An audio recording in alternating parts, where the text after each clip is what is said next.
Welcome to Family Ties and Lies, where we uncover the dark secrets hidden behind the facade of the perfect family. Beneath the bonds of blood often lie ruthless deception, calculated power struggles, and unimaginable tragedies. Our channel takes you deep into every hidden corner, piecing together gripping and haunting true stories. Let's dive into today's video. My husband of 30 years died on a Sunday morning while he was making eggs, and the letter I found at the bottom of a box I had been afraid to open for 5 years told me he had kept something enormous and entirely silent because he did not believe I was strong enough to carry the weight of it alongside him. And the people who came after him knew that too, and they intended to use it. If you have ever been the woman everyone leans on but no one truly sees, the one who pays what others cannot, forgives what others won't, and holds the family together through sheer refusal to fall apart in public, then you already understand what this kind of silence costs before I say another word. Because the morning my 14-year-old daughter walked into the kitchen, holding a yellow envelope with a face I had never seen on her before, I understood that the price of all those years of quiet sacrifice had not stopped with me. It had already reached her. I spent 25 years as a senior fraud investigator for the Southeastern Insurance Coalition. I sat across conference tables from corporate executives who smiled while they signed falsified documents. I interviewed widows who collected death benefits on husbands who were still breathing. I traced money through 17 shell companies just to prove that a single check was written with the wrong intent. The morning of Amika's funeral, I stood at the front of Grace Emmanuel Church in my black dress and my good shoes, and I did not cry. Not when the choir sang, not when Reverend Samuel Osei read from the 23rd Psalm, not when they closed the casket and the sound of that latch, that small, mechanical click moved through the silence of the room like something final and irreversible.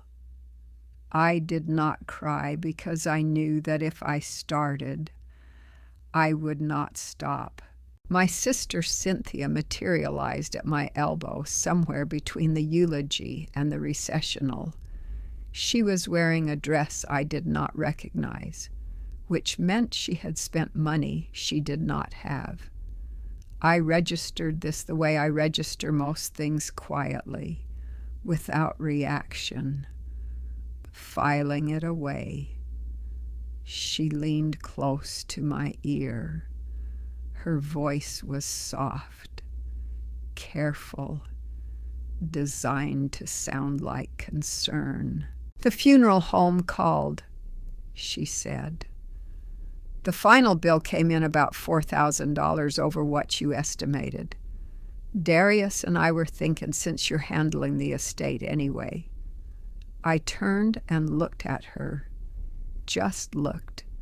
She stopped talking. I paid the $4,000. I paid it the same way I had been paying for things my entire adult life, without ceremony, without acknowledgement, without anyone pausing to ask whether I was okay. I grew up watching my father work 3 shifts at a cannery on the south side of Savannah. He came home every night with bruised hands and the smell of fish embedded so deep in his skin that no soap could touch it. He never complained. He would sit beside me at the kitchen table, open my textbook, and say the same thing in the same low, steady voice. You learn, baby girl. That is the one thing they can never take from you. I learned. I learned until I earned a scholarship. I learned until I built a career. I learned until I bought a house in a neighborhood my father had never been permitted to enter. And then I met Emeka. He arrived in Savannah from Lagos at 27 years old with 2 suitcases and a determination I recognized immediately because it looked exactly like mine. We were married 11 months after we met. We built everything from nothing, the way people build things when they know the foundation has to hold. On a Sunday morning in October, 5 years ago, I came downstairs and found him on the kitchen floor. The pan was still on the stove. One burner was still lit.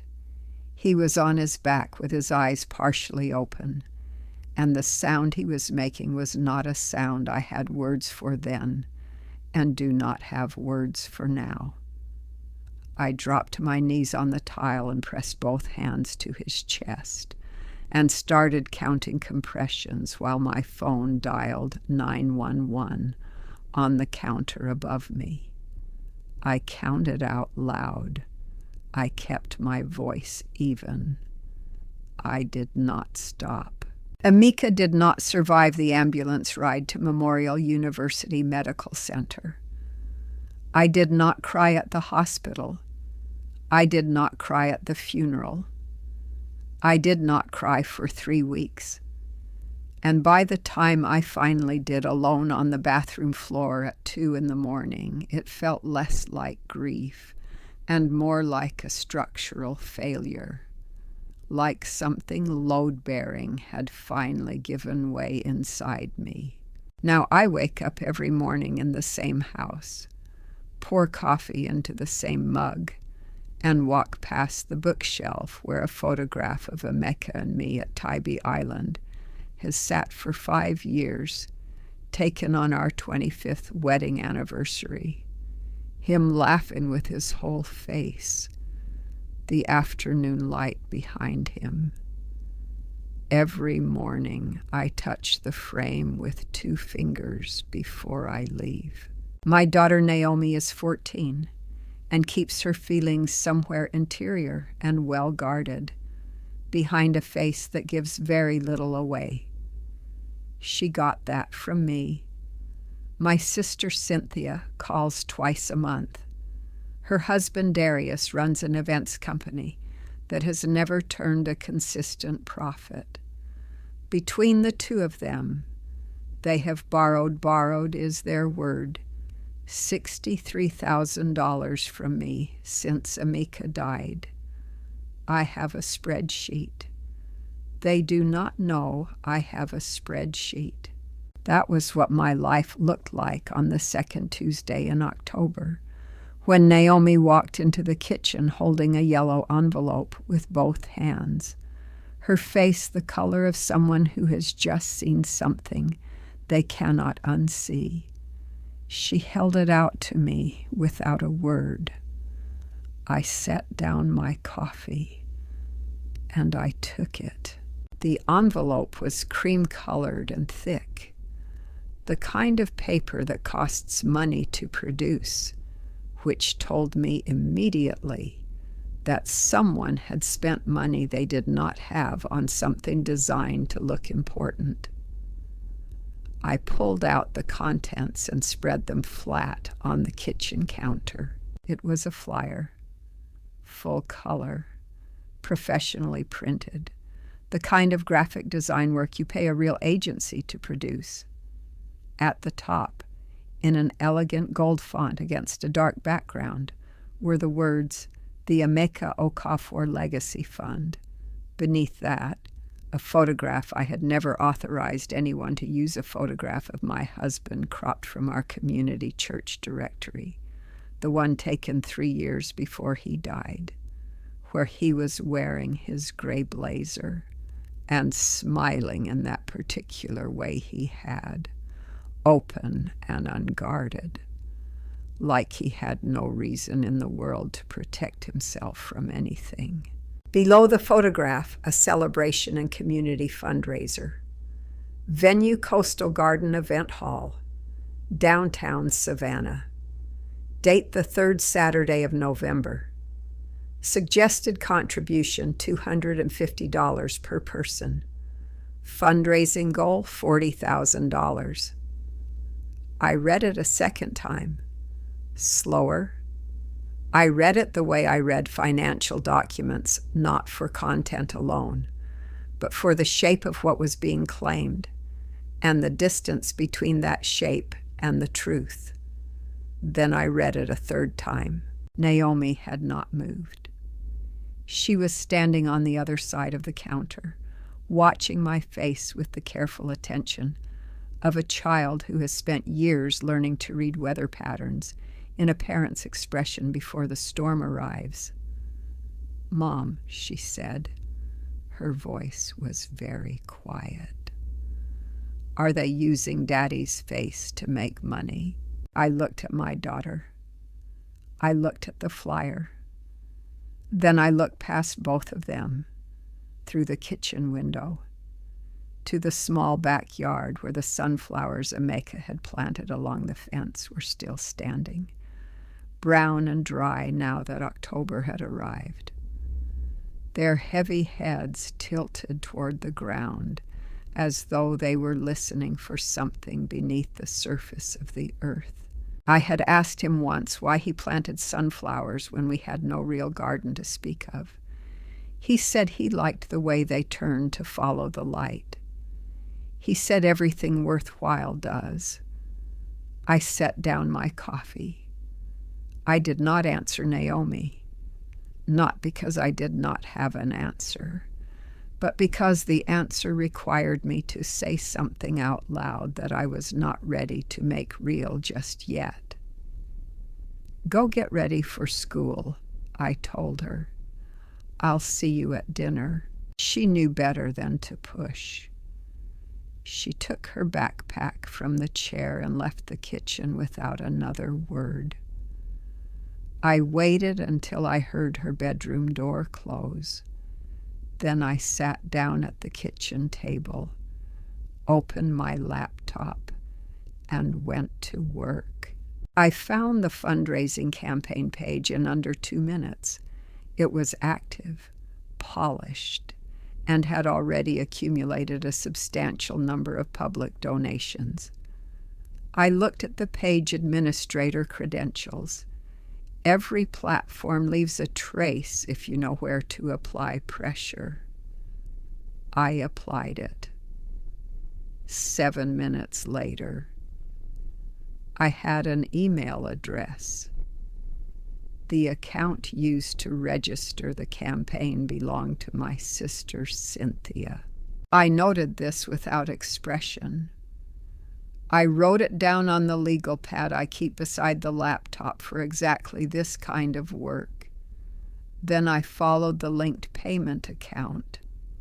The donations were not going to a nonprofit organization. They were not going to a charitable trust. They were not going to any fund with the name Emeka Okafor attached to it in any legally registered or meaningful sense. They were going directly into a business checking account, registered to Darius Events and Entertainment. I sat back in my chair. I opened our coalition's internal financial database, the one I use for active investigations, the one that requires 2-factor authentication and a documented reason code to access, and I typed in the name of the business. What came back was not a surprise to my professional instincts, but seeing it arranged in clean rows on a screen is always different from merely suspecting it. Darius Events and Entertainment had filed taxes for 4 consecutive years. In each of those 4 years, The company had reported expenses that substantially exceeded its declared income. The margins were not the margins of a struggling new business finding its footing. They were the margins of an entity that existed primarily as a legal shell around empty air. I navigated to the campaign's public donor ledger. In 3 weeks, the fund had collected $28,000 from 114 individual donors. I scrolled through the names slowly. Most were people I recognized from church, from the Nigerian Community Association, from the block. People who had known Emeka, people who trusted the name attached to this campaign, because that name had meant something real and earned to them for years. I stopped scrolling when I reached a name toward the bottom of the 3rd page. Adaize Nwosu, 72 years old, $500. I knew Adaize. She had lived 3 blocks from us for 11 years, every winter without fail. Her water heater failed always in January, always in the middle of the week, and every winter without fail. Emeka had gone over with his toolbox and his patience and repaired it without ever asking for anything in return.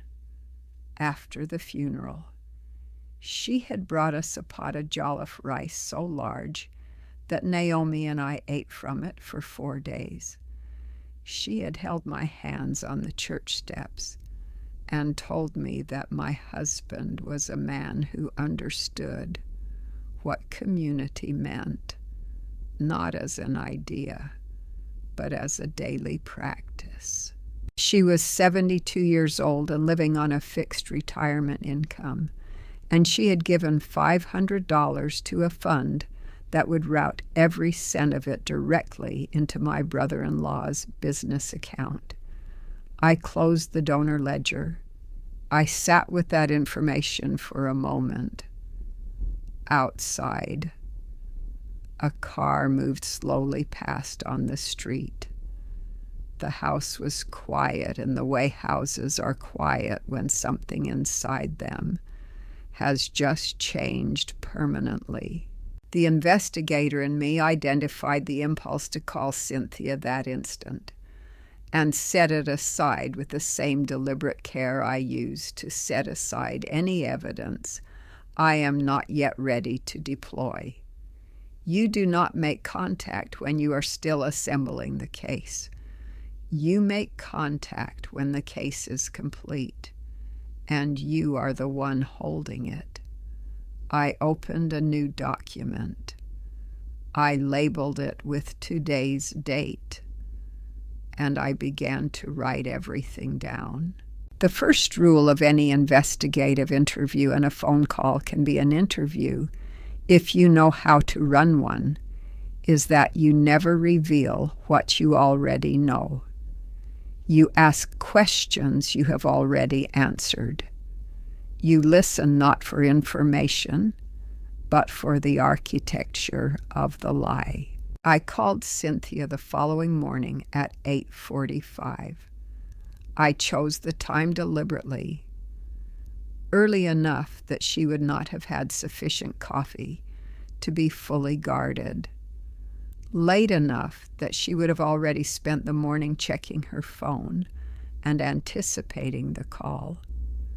She picked up on the 2nd ring. Most people, when they are bracing for a difficult conversation, let the phone ring at least 4 times. They need the delay. They use those extra seconds to compose themselves, to arrange their face even though no one can see it. Cynthia picked up on the 2nd ring, which meant she had been sitting with the phone already in her hand. Viv. Her voice was warm and slightly breathless. The breathlessness was performed. I have sat across from enough people under pressure to know the difference between genuine surprise and the version of ease that people manufacture when they have been rehearsing a conversation all morning.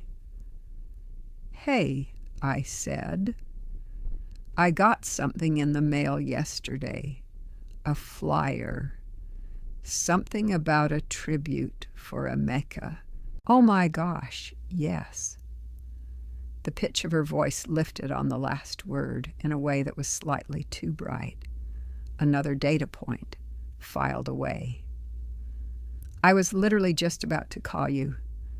I wanted it to be a surprise, but I figured you probably saw it by now. Isn't it something Darius put the whole thing together? He has been working on it for months. I wrote one word on my legal pad. Months." "Tell me about it," I said. She told me. For 11 minutes. Cynthia talked about the Amika Okafor Legacy Fund with the fluid confidence of someone who has rehearsed a story so many times that the original seams no longer show.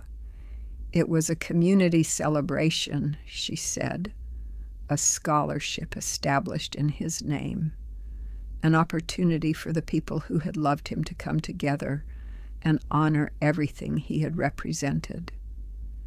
Darius had reached out to the venue himself. He had sourced the design work himself. He had managed the donor outreach and the campaign logistics entirely on his own. And he had not asked for a single dollar in return for any of it. There it was.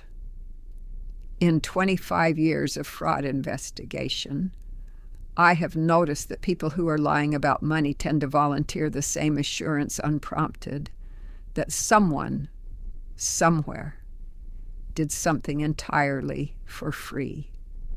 The claim of altruism is almost always the suture holding a fabricated story together at its most vulnerable point.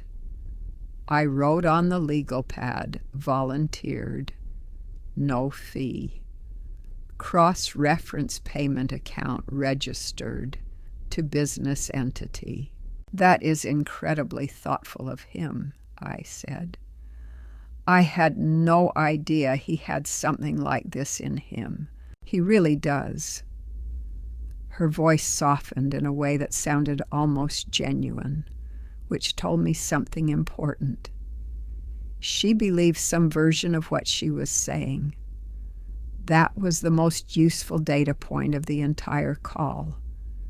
The most dangerous participants in any fraud are not the ones who understand exactly what they are doing. They are the ones who have been given just enough truth to repeat it with full conviction. We talked for 3 more minutes about logistics, the date, the venue, whether I should bring anything. I asked 2 questions I had already answered from the donor page, just to observe how she handled them. Both times she answered without hesitation. The details were accurate. She had been thoroughly briefed. "I will be there," I said. "Tell Darius thank you."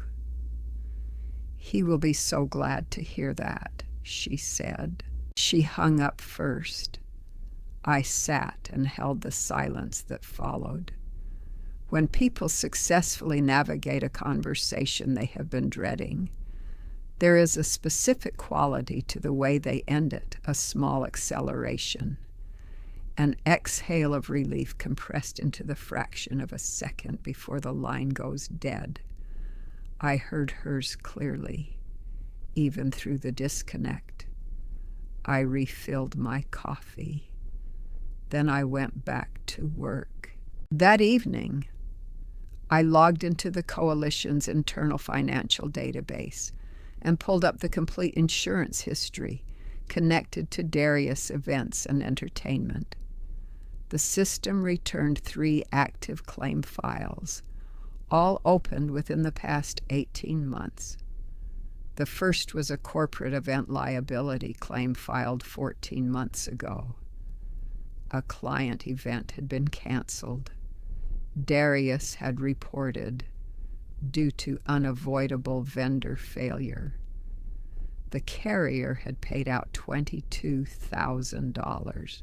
The second was a venue damage claim filed 9 months ago. A private function had allegedly caused significant property damage to a rented event space. Payout $31,000. The third was a business interruption claim filed 4 months prior. A major contracted event had fallen through due to circumstances beyond his control. He had written, resulting in substantial documented revenue loss. The carrier had paid $32,000. Combined total $85,000 across 18 months. I opened each file and went through them the way I go through all financial documents, without assumption, without conclusion, looking only for the distance between what was stated and what the records could actually support. The distance was considerable. For the first claim, there was no vendor contract on file. For the second, the venue in question had no booking record associated with his company on the reported date. For the third, there was no signed client agreement, no deposit confirmation, no correspondence of any kind indicating that the event had ever existed outside the claim document itself. 3 claims, 3 substantial payouts, 3 events that the available evidence suggested had never been seriously planned. This was not a man who struggled to run a business. This was a man who had constructed a business whose primary function was to fail on schedule. I leaned back in my chair and looked at what had assembled itself on the screen in front of me. Then I picked up my phone and called Marcus Webb. Magnolia Gardens sits on the eastern edge of Savannah, far enough from the highway that you can hear birds in the afternoon, and close enough to a strip of fast food restaurants that the parking lot always carries a faint smell of something fried. It is not a bad facility. The staff know the residents by name. The hallways are painted a shade of yellow that I have always suspected was chosen specifically to compensate for the fact that everyone who lives there is waiting for something that will not be yellow when it finally comes. My mother, Pearl, has lived there for 3 years. She moved in after her second fall, the one that happened in the kitchen on a Tuesday afternoon when no one was home. I was at a deposition in Atlanta when it happened. Emeka always told me not to carry that. He said accidents do not schedule themselves around the people who love us. I am still working on believing him. I visited on a Saturday morning in late October, 2 days after I had sent Marcus Webb the initial evidence file. The drive took 23 minutes. A route I had memorized through 3 years of weekly visits. I brought what she always requested, butter cookies from the bakery on Bull Street, a new crossword puzzle book, and the shea butter lotion she had been using since before I was born. She was sitting in the chair by the window when I arrived, dressed in her good blouse, which meant she had known I was coming and had wanted to look presentable. At 81, Pearl still carried herself with the bearing of a woman who believed that how you appeared to the people you loved was a form of respect you owed them. "There she is," she said. Her voice remained strong even when the rest of her had begun to slow. That was what I had come to understand about Pearl's mind over these past years. It moved differently now, like a river that has widened and lost some of its current, but had not lost its course. She forgot the names of nurses on rotation and which pill was which in the morning, but she remembered the things that had mattered. She always remembered Emeka. We talked for a while about ordinary things. The crossword book she had nearly finished. The neighbor down the hall who sang hymns starting at 6 in the morning. Whether the cookies were from the right bakery. They were. She checked the bag twice to be sure. Then she leaned forward in her chair and lowered her voice the way she always did when she had something she considered important to tell me. "Did you hear about the tribute?" she asked. The smile that crossed her face was one I had not seen in quite some time, not the careful, polite smile she used for the staff, but the real one, open and unheld. The expression of someone who has just remembered something that genuinely moved them. For Emeka, a young man came to see me. He is organizing something beautiful. All of Emeka's old friends coming together to remember him properly. I set down my cookie. "Tell me about it," I said. She described a man named Darius who had visited the month before. He had brought a small arrangement of yellow flowers, her favorite color, which he had apparently known in advance. He had sat with her for nearly an hour and asked her to tell him about Emeka, not the formal version, not the version people put in programs and eulogies, but the real one. What kind of man he had been when he was simply a man living his life. She had talked. He had listened with his whole attention. She had felt the specific relief of being heard that belongs to people whose daily company is mostly provided by those who are paid to be there. When he was ready to leave, he asked whether she still had Emeka's old address book, the small spiral-bound one with the dark blue cover and the rubber band that had worn thin around the middle. He said he wanted to reach out personally to Emeka's oldest friends and colleagues, the ones who deserved to hear about the tribute from someone who genuinely cared, not from a printed flyer left in a mailbox. Pearl had been glad to help. She opened the drawer of her bedside table to show me now, reaching past the tissue box and the reading glasses and the small framed photograph of her and my father that had traveled with her through every room she had occupied for the past 40 years. The book was not there. "He must still have it," she said, unconcerned. He mentioned returning it after the event.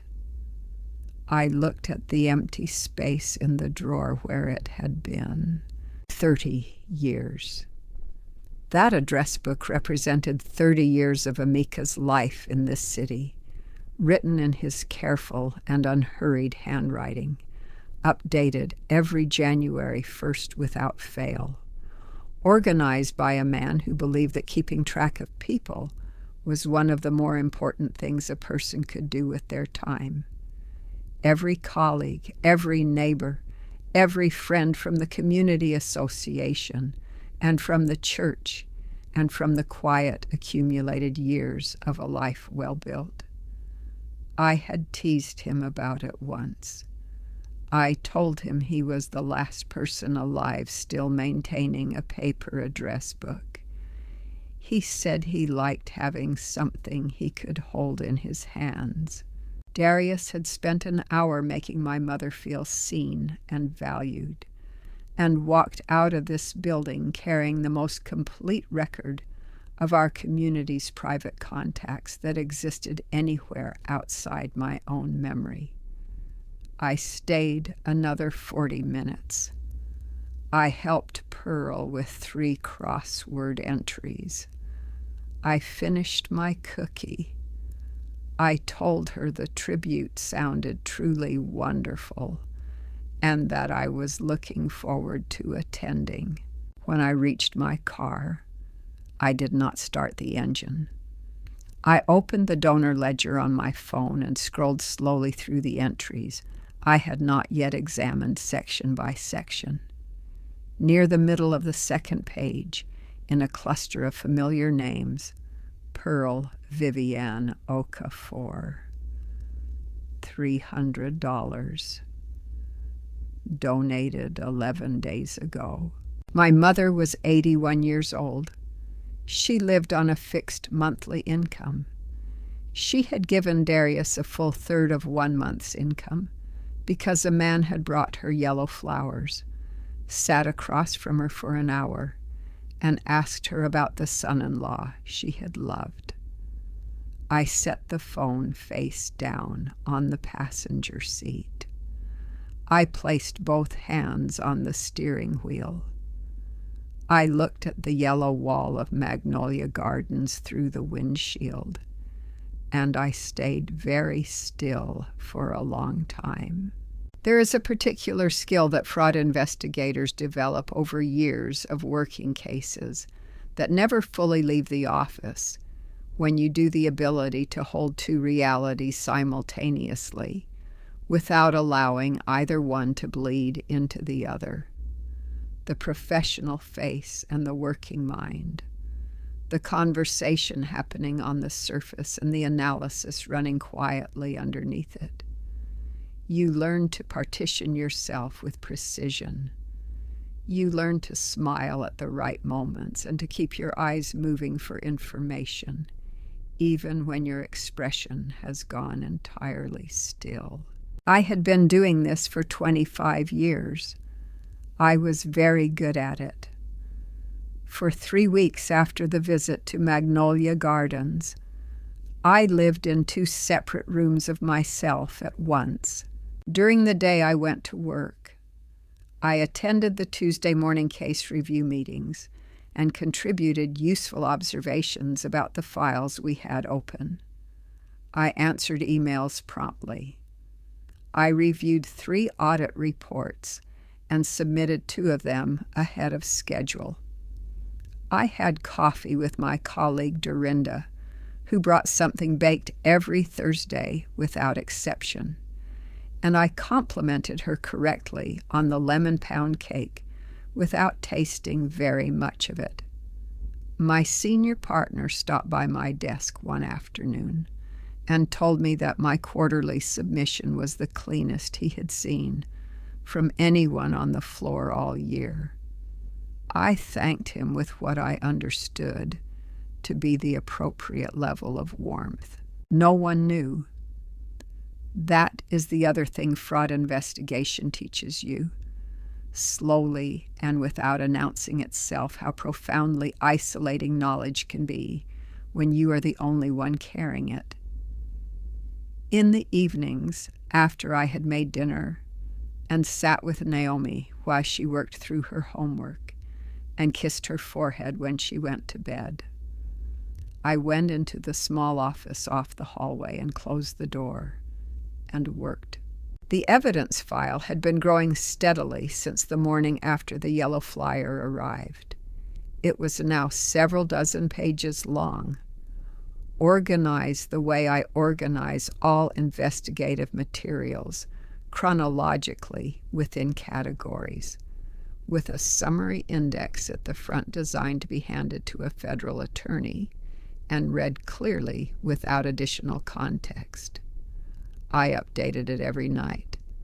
I added to it the way you build anything that has to hold weight, one verified piece at a time.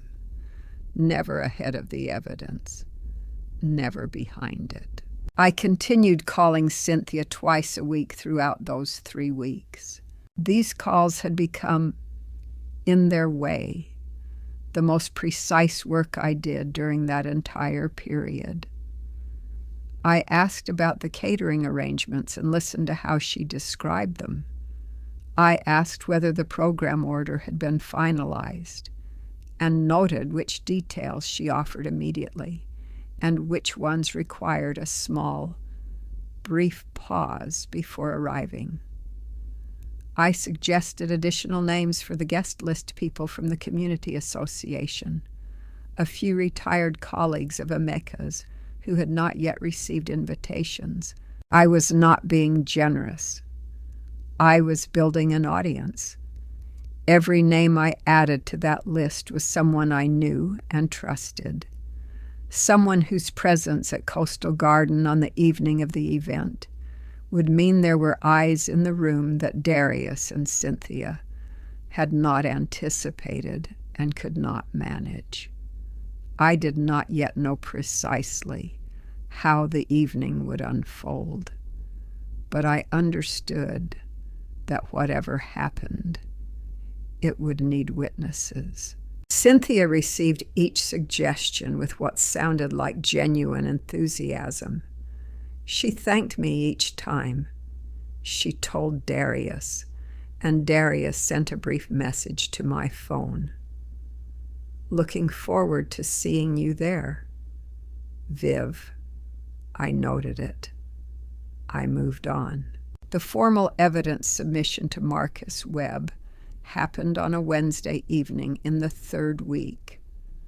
I had worked until nearly midnight assembling the final package, the 3 insurance claim files with their fully documented inconsistencies, the bank records for Darius events and entertainment cross-referenced against the fundraising ledger, the records connecting the donor account directly to a private business entity, rather than any registered charitable organization, and a detailed timeline mapping every significant event from Darius's first visit to Pearl at Magnolia Gardens forward to the most recent donor transaction.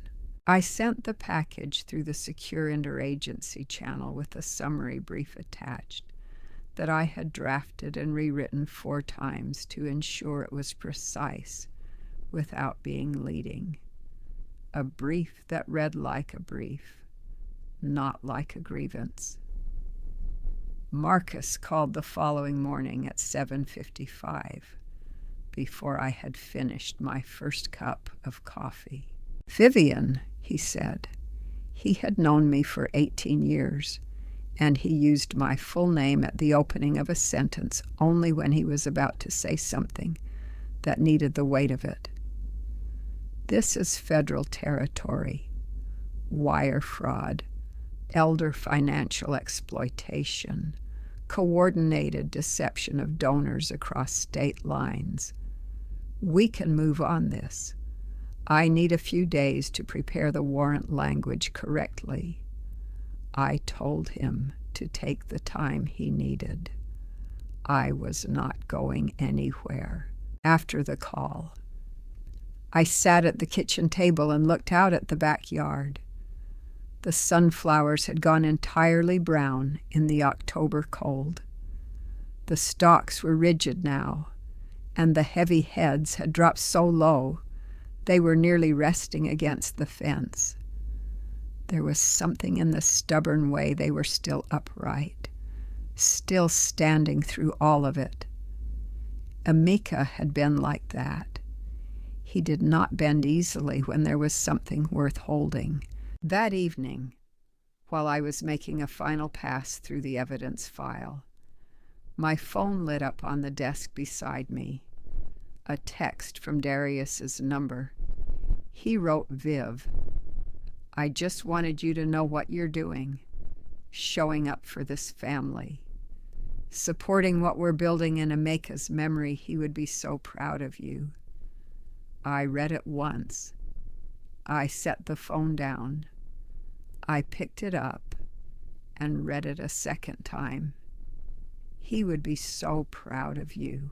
I looked up from the desk at the small framed photograph of Emeka on the bookshelf across the room, a candid shot from a neighborhood cookout the summer before he died, where he was laughing at something said just beyond the left edge of the frame. His whole body was involved in the laugh, his shoulders forward, his head tilted. That was how he had always done it. Full commitment. Nothing held back. I turned off the desk lamp and went to bed. For the first time in 3 weeks, I slept without waking. No lists running in the back of my mind. No half-formed calculations pressing at the edges of sleep. No weight sitting unresolved somewhere in my chest. Just a long and dreamless quiet that my body had clearly been saving itself for. I woke the following morning, knowing exactly what came next. Emeka kept things, not in a hoarding way, not in the anxious accumulation of a man afraid of losing what he had, but in the considered way of someone who understood that objects carry memory the way nothing else does. He kept birthday cards in a shoebox under the bed. He kept receipts from the first apartment we rented in Savannah, the one with the leaking faucet, and the neighbor who played trumpet at 10 at night, because they reminded him of where we had started. After he died, I could not bring myself to sort through most of it. I cleared the obvious things, his medications, his toiletries, the items that carried an expiration date of one kind or another. But the boxes in the bottom of the closet, the ones I knew held his accumulated papers and keepsakes, I left where they were. I told myself I would get to them when I was ready. That had been 5 years ago. Naomi left for a friend's house on a Saturday morning in November, 1 week before the event at Coastal Garden, and I decided it was time. I pulled the largest box from the back of the closet floor. It was heavier than I expected, which told me I had underestimated what was inside, which was something Emeka had a talent for appearing lighter than he actually was, until you tried to lift him. I set it on the bedroom floor and sat down beside it. The smell when I opened it was specific and irreplaceable. Old paper and something faintly like cedar from the closet block I had used years ago. The smell of a time that no longer existed in any form except this one. The top layer was practical paid utility bills organized into rubber-banded packets by month. In the handwriting I would have known in complete darkness. A folder of appliance warranties for things we no longer owned. Insurance documents from the first car we bought in Savannah. The used Camry with the dent in the rear bumper that Emeka had refused to have repaired because, he said, it gave the car character. Beneath that, photographs from the trip to Lagos we had taken the year before Naomi was born. Emeka standing in front of his mother's house, still in his travel clothes, squinting into the early morning light, his mother holding both of my hands in both of hers. The two of us caught without knowing it in a crowded market, and in the photograph Emeka had his hand at the small of my back, in the habitual way of a man who had no need to perform affection, because it had simply become something he did without thinking about it. I sat with the photographs for a moment. Then I set them aside and kept going. It was beneath the photographs, tucked flat between two old restaurant receipts from Lagos, that I found the letter. It was not in an envelope. It was a single page, folded twice, written on the plain white paper Emeka used when he wrote things intended only for himself. The fold had been creased and recreased, as though it had been opened and reconsidered more than once before being finally put away. I saw the first line and understood immediately that it was not addressed to me. Dear Cynthia. I read it once. I set it down on the floor beside me. Then I picked it up and read it again, slowly, the way I had read the fundraising flyer, not just for content, but for the shape of what was being said and the weight of what was being withheld. Emeka had written to his sister-in-law sometime in the last years of his life. He wrote that he knew she was struggling not in specifics, but in the language of a man who had been watching quietly and did not want to embarrass the person he had observed.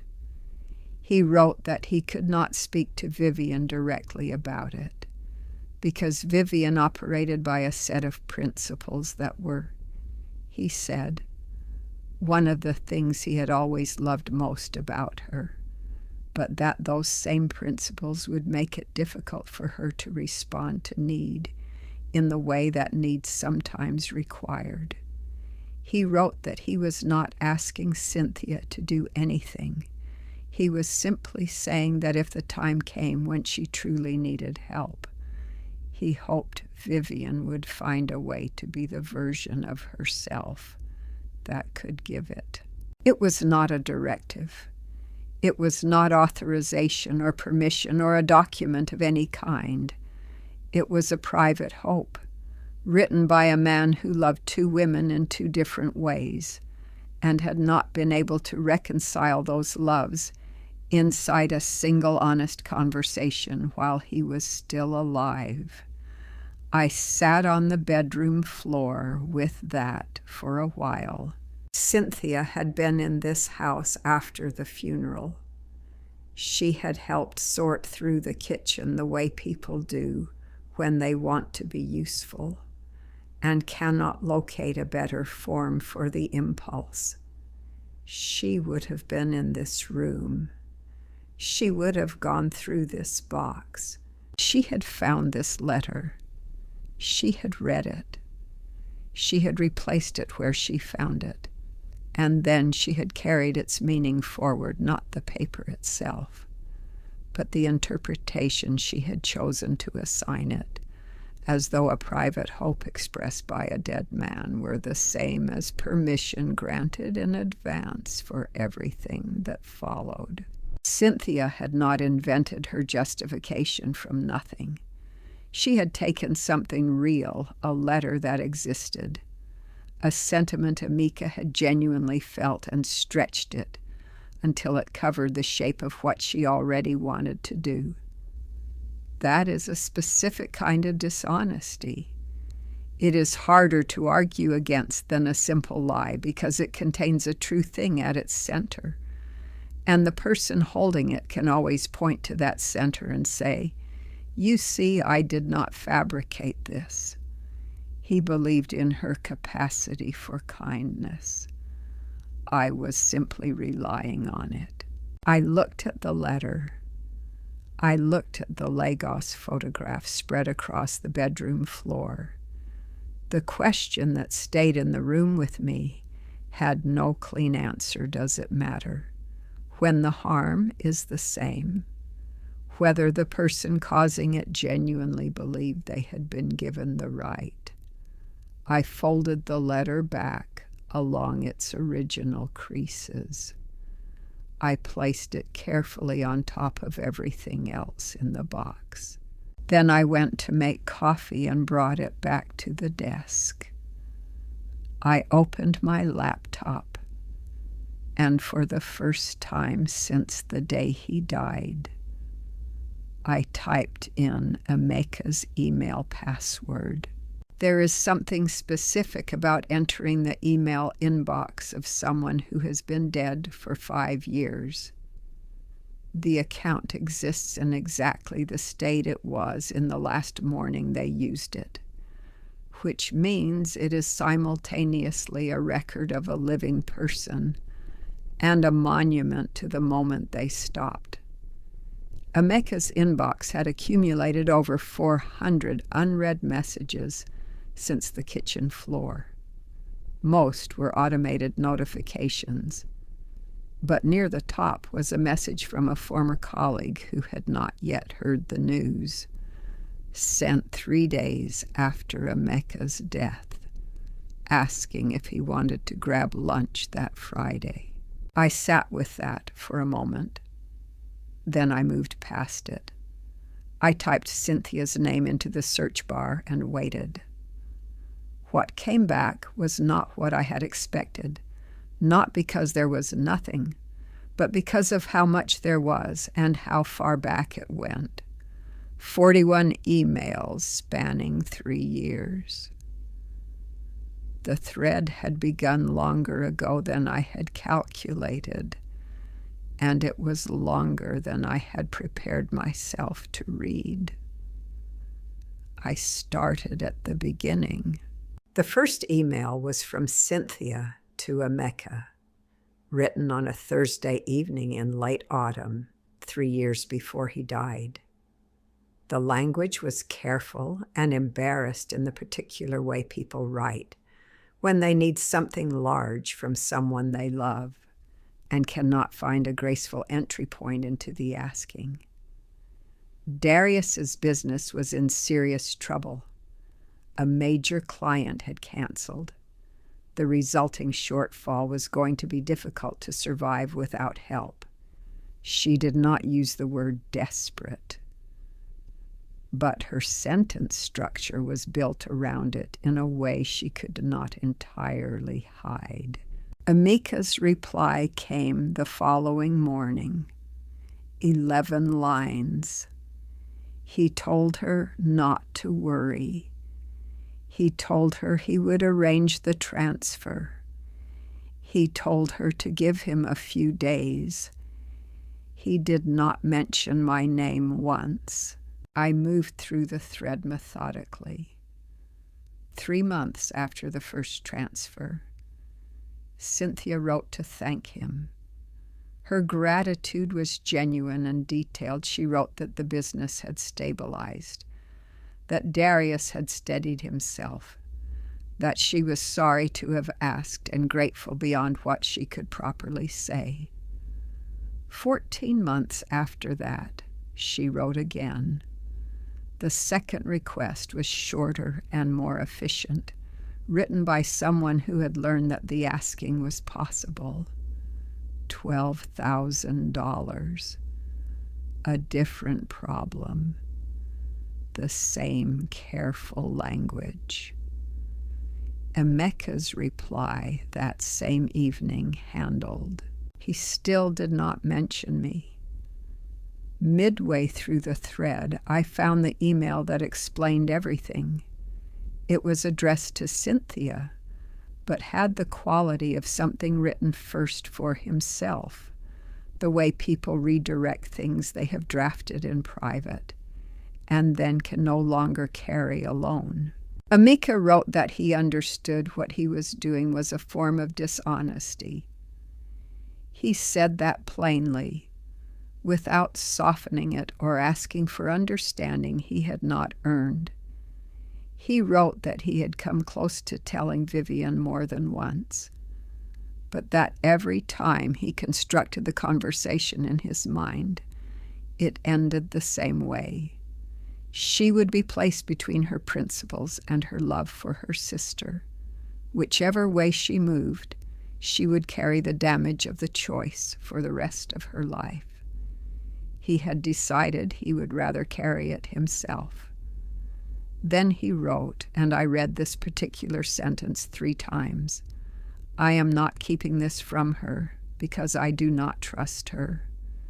I am keeping it from her because I trust her completely. I know exactly what she would do, and I have decided that is something I love her too much to ask her to do. The final email in the thread was sent 1 month before he died. It was short. He told Cynthia he was tired in a way that was difficult to explain to someone who had not been carrying something quietly for a long time. He said he did not know how to resolve the situation without causing damage in one direction or the other. He signed it with only his name. I closed the laptop. The office was dark, except for the line of pale light along the bottom edge of the window. I looked at the photograph of Emeka on the bookshelf, and I held the question that had no clean answer in any part of the room. He had kept this from me for 3 years. He had moved $30,000 in quiet transfers, covering for a man he knew I did not trust, in service of a love for his sister-in-law that he had decided he could not ask me to share. He had done all of it. He had written because he trusted me enough to know precisely what I would have done if given the choice. The question that would not leave the room with me was the one I did not know how to answer even after 25 years of learning to answer questions. Is the silence of someone who loves you and wants to spare you genuinely different in any way that matters at 3 a.m, in a dark room from the silence of someone who does not believe you are capable of carrying the weight of the truth I did not know? I sat in the dark office with that question and waited for it to resolve. It did not. The first pale gray of morning came through the bottom of the window glass. Then I heard Naomi's alarm clock sound at the far end of the hall, and the ordinary world returned. And I understood that whatever the question was, it was going to have to wait. On a Tuesday evening in late November, 4 days before the event at Coastal Garden, Naomi and I sat at the kitchen table after dinner. She was working through a geometry problem set, her pencil moving in short, precise strokes. I was reviewing a document on my laptop for what I had decided was the final time before sending it to Marcus. The heat had come up inside the house. The overhead light was on. It was, on its surface, a completely ordinary evening. Naomi had left her phone on the table beside her textbook, face up, within reach. I had long ago stopped commenting on this because the battles worth havoc with a 14-year-old are specific, and this had never been one of them. I was not watching the phone, but I saw it. A notification appeared on the screen, a text message preview, the kind that shows the first line before dimming. The name at the top of the preview was Cynthia's. I did not react. I did not look up from my laptop. I watched the screen go dark and continued reading the document in front of me with the same expression I always maintain when reading something I have already memorized. A few minutes later, Naomi went to fill her water glass at the sink. I reached across and picked up her phone. I was not proud of it, but I was not going to pretend I had not seen the name, and I was done pretending about things in general. The current message from Cynthia was brief, asking whether Naomi was coming to the event, whether she was excited, with a heart emoji that I registered without warmth. I was not looking at the current message. I scrolled back through weeks of ordinary exchanges, school, weekend plans, a television program they both watched until I found what I had not known to look for.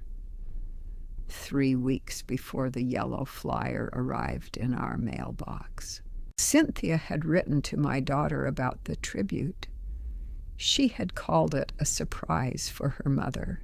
She had used the words, a fun secret. She had asked Naomi to stay quiet so that Vivian could be properly surprised on the night. She had added balloon emojis at the end. She had called Naomi a good girl for helping keep it. I put the phone back exactly as I had found it. I adjusted the angle. When Naomi returned to the table and settled back into her geometry, I said, without looking up from my screen, "Did Aunt Cynthia talk to you about the tribute event before I got the flyer in the mail?" The pencil stopped. "Yes," she said. I closed my laptop. I turned to look at my daughter. She was sitting very straight in the particular way children sit when they have decided to be honest and are not certain what it will cost them. Her hands were folded on top of the open textbook. Her face was steady and prepared. "How long before?" I asked. "About 3 weeks." She paused. She said it was a surprise. She said you'd be happy. I looked at my daughter for a moment. Then I asked the question that mattered. "Why didn't you tell me?" She held my gaze directly, not away from it, and said, "Because I could tell it was something big. And I thought if I said something, you'd have to deal with it by yourself, like you deal with everything." I sat with that for a moment. 14 years old, without a single lesson, without anyone explaining the mechanics of it to her. Naomi had observed me across years of ordinary evenings in this kitchen and learned something I had spent my entire adult life trying not to teach her, that the way you loved people was by making yourself quieter, that the way you protected the people who mattered to you was by carrying your share of the weight less visibly so they would not feel the obligation to help you hold it. She had learned it by watching me practice it without knowing I was teaching, and I had learned it from watching my father work himself to exhaustion without complaint.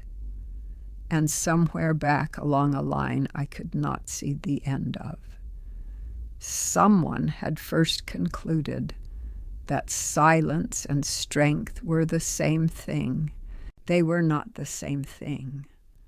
I had simply been too tired for too many years to separate them. I reached across the table and put both of my hands over hers. "I need to tell you something," I said, "and I am going to say all of it." We sat in the kitchen for a long time after that. I told her about the flyer and the donor account and the insurance fraud and what had been done with Pearl's address book. I told her about the emails I had found in her father's inbox and what they had meant. I told her about Marcus Webb and the warrant and what was going to happen 4 days from now at Coastal Garden. I used the language I would use with any person I respected enough to be fully honest, with which meant I did not simplify it. I did not soften the parts that were difficult, and I did not leave anything out because I thought she might be too young for it. She was not too young for it. She had never been too young for it. When I finished, my daughter was quiet for a long time. Then she said, "I'm glad you told me." I did not respond immediately. Some things do not need a response. They need to have been said and received and held. I squeezed her hands. She squeezed back. She went to bed eventually, and I stayed at the kitchen table in the quiet for a while after she was gone. Then I turned off the overhead light. I walked down the hallway toward my own room. And when I passed the bedroom door and saw the document box still sitting on the floor where I had left it 2 days before, I remembered that I had not finished going through it. I went back to the bedroom shortly after midnight. Naomi was asleep. The house was entirely quiet in the way it gets past a certain hour, when the sounds of the neighborhood cars, distant televisions, the occasional dog 2 streets over have wound themselves down to nothing, and you become aware of the specific silence of your own walls. The document box was still sitting on the floor where I had left it 2 nights before. I sat down beside it and removed the lid. I had been through most of the contents already. The Lagos photographs were still where I had set them aside. I moved them carefully and worked through the remaining layers, older tax records bundled by year, a property survey from when we first bought the house, and a folder of drawings Naomi had made in preschool and kindergarten that Emeka had kept without mentioning, and that I had never thought to ask about. Each page of her drawings, every one of them. At the very bottom, pressed flat beneath everything else, was an envelope. It was cream-colored and carefully sealed. My name was written on the front in Emeka's handwriting, not the quick practical version he used for grocery lists and phone messages, but the deliberate version he reserved for things he had decided were worth the effort of getting exactly right. I lifted it and held it without opening it. In 25 years of investigation, I have held documents that mattered evidence that changed the direction of cases, that surfaced decades of concealment in a single page, that proved things people had spent years insisting could never be proven. In every one of those instances, a professional distance between myself and the material was available to me. The document was about someone else. That distance was always there. There was no distance available here. I sat on the bedroom floor for a moment. Then I opened it. Emeka had received a cardiac diagnosis 8 weeks before he died. A routine physical had flagged an irregularity. A follow-up confirmed what the initial test had suggested. The prognosis was serious. He had been advised to reduce his workload substantially and return for evaluation within 30 days. He had told no one. He wrote that he had made this decision with full awareness of what it meant. I was in the middle of the largest investigation of my career, a case I had been building for 18 months that consumed most of my professional attention and most of my hours. He had watched me carry it. He did not want to be the reason I interrupted it, or rushed it, or brought anything less than my complete attention to its conclusion. He had decided his news could wait until I was finished. He had not anticipated that he would run out of time before I reached the end. He wrote about the evenings I came home after 10 or 11 at night. He was precise about this, not angry, not resentful, only honest in the way people become when they have decided that a truth they have been quietly holding deserves finally to be said. There were nights, he wrote, when the house was very quiet and he had missed me across the same rooms. He had never said so while he was alive because he did not want to ask me to choose between the work and the home. He had known how I would choose. He had loved the work on my behalf too much to let me make that choice. He wrote about the specific pride of 30 years, not the ceremonial pride, the close-in kind, the kind only someone living alongside you accumulates over time. He wrote about the morning I had called him from a parking lot, in tears after passing a professional certification I had failed twice before. He wrote about the night I came home and told him I had finally cracked a dormant case, and he had simply poured 2 glasses of wine without being asked. He had been storing details I had not known he was keeping. He had been paying attention to all of it. He asked for one thing. He wrote it plainly, without ceremony, when the time came, not immediately. Not on any schedule I should feel he wanted me to let myself be loved again. Not as replacement or correction.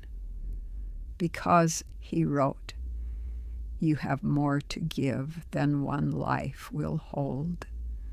And I would hate for you to decide that one life was all you were going to ask for.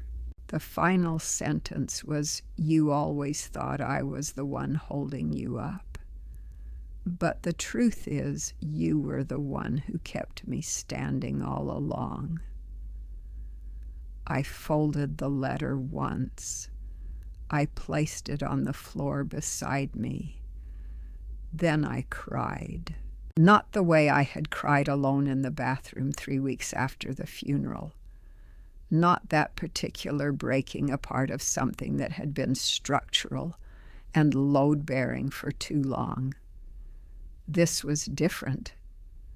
This was the release of someone who has been standing with their hand pressed against a closed door for 5 years and has finally, in the dark of a quiet room, been given permission to stop holding it shut. It was not grief. It was the end of grief. There is a difference. And I had not known until that moment what the difference felt like.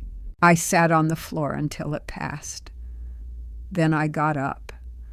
I put the letter back in its envelope and set it on the nightstand on Emeka's side of the bed, where it would be within reach in the morning, where I could see it when I woke, where it belonged now, in the open, no longer at the bottom of anything. I got into bed. I lay in the dark for a moment with my eyes open. Tomorrow I was going to put on the Lagos dress. The letter was still on Emeka's nightstand when I woke up. I had half expected, in the way you half expect things you want to be true, that the act of sleeping would render it smaller, would reduce the previous night to the kind of thing that seems enormous at midnight and ordinary in the light of a November morning. It did not. The envelope was there, cream-colored against the dark wood of the nightstand, exactly where I had placed it. Still significant, still real. I left it where it was and went to make coffee. The morning had a different quality than the mornings of the previous 3 weeks. Not easier, not simpler, only different. The way a room feels after you have rearranged what is inside it. Everything still present. Everything still waited. But the arrangement had shifted overnight, and I was moving through it carefully, learning where to put my feet. I drank my coffee at the kitchen window and looked out at the backyard. The sunflowers were fully brown now, their stalks rigid with the November cold. Their heavy heads dropped nearly to the level of the fence. They had lasted longer than I expected. Emeka had planted them knowing they would not survive past November, and he had planted them anyway, which said something about him that I had never taken the time to properly name while he was alive, and would spend the rest of my life learning to name after. I finished my coffee. I knocked on Naomi's door. She was already awake, sitting cross-legged on her bed with a book. She looked up when I opened the door. "I'm going tonight," I said. "I'll be home late. Keep your phone with you." She nodded. She was 14, and she knew most of what I was walking into, and the knowledge sat in her the way it sat in me, not as fear, but as something that had decided to hold. I went back to my room. I opened the closet. The Lagos dress was in the back, in a garment bag I had not unzipped in 5 years. I pulled the bag free and unzipped it and held the dress out at arm's length in the window light. It was blue-green, with gold embroidery along the neckline, and at the cuffs the kind of color that shifts depending on the angle of the light, appearing turquoise in one moment and deep teal in the next. Emeka and I had bought it on the last full day of our trip to Lagos, in a narrow market lane off the main road where a woman of roughly 70 had arranged a stall of traditional fabric and finished garments. The woman had named a price. Emeka had laughed the way he laughed when he found something genuinely delightful, and then he had spent 15 minutes negotiating, not, I came to understand, to bring the price down, but to bring it up. He kept identifying reasons the fabric was particularly fine, the embroidery particularly detailed, the craftsmanship more valuable than the woman had initially suggested. By the end of it, the woman was laughing alongside him.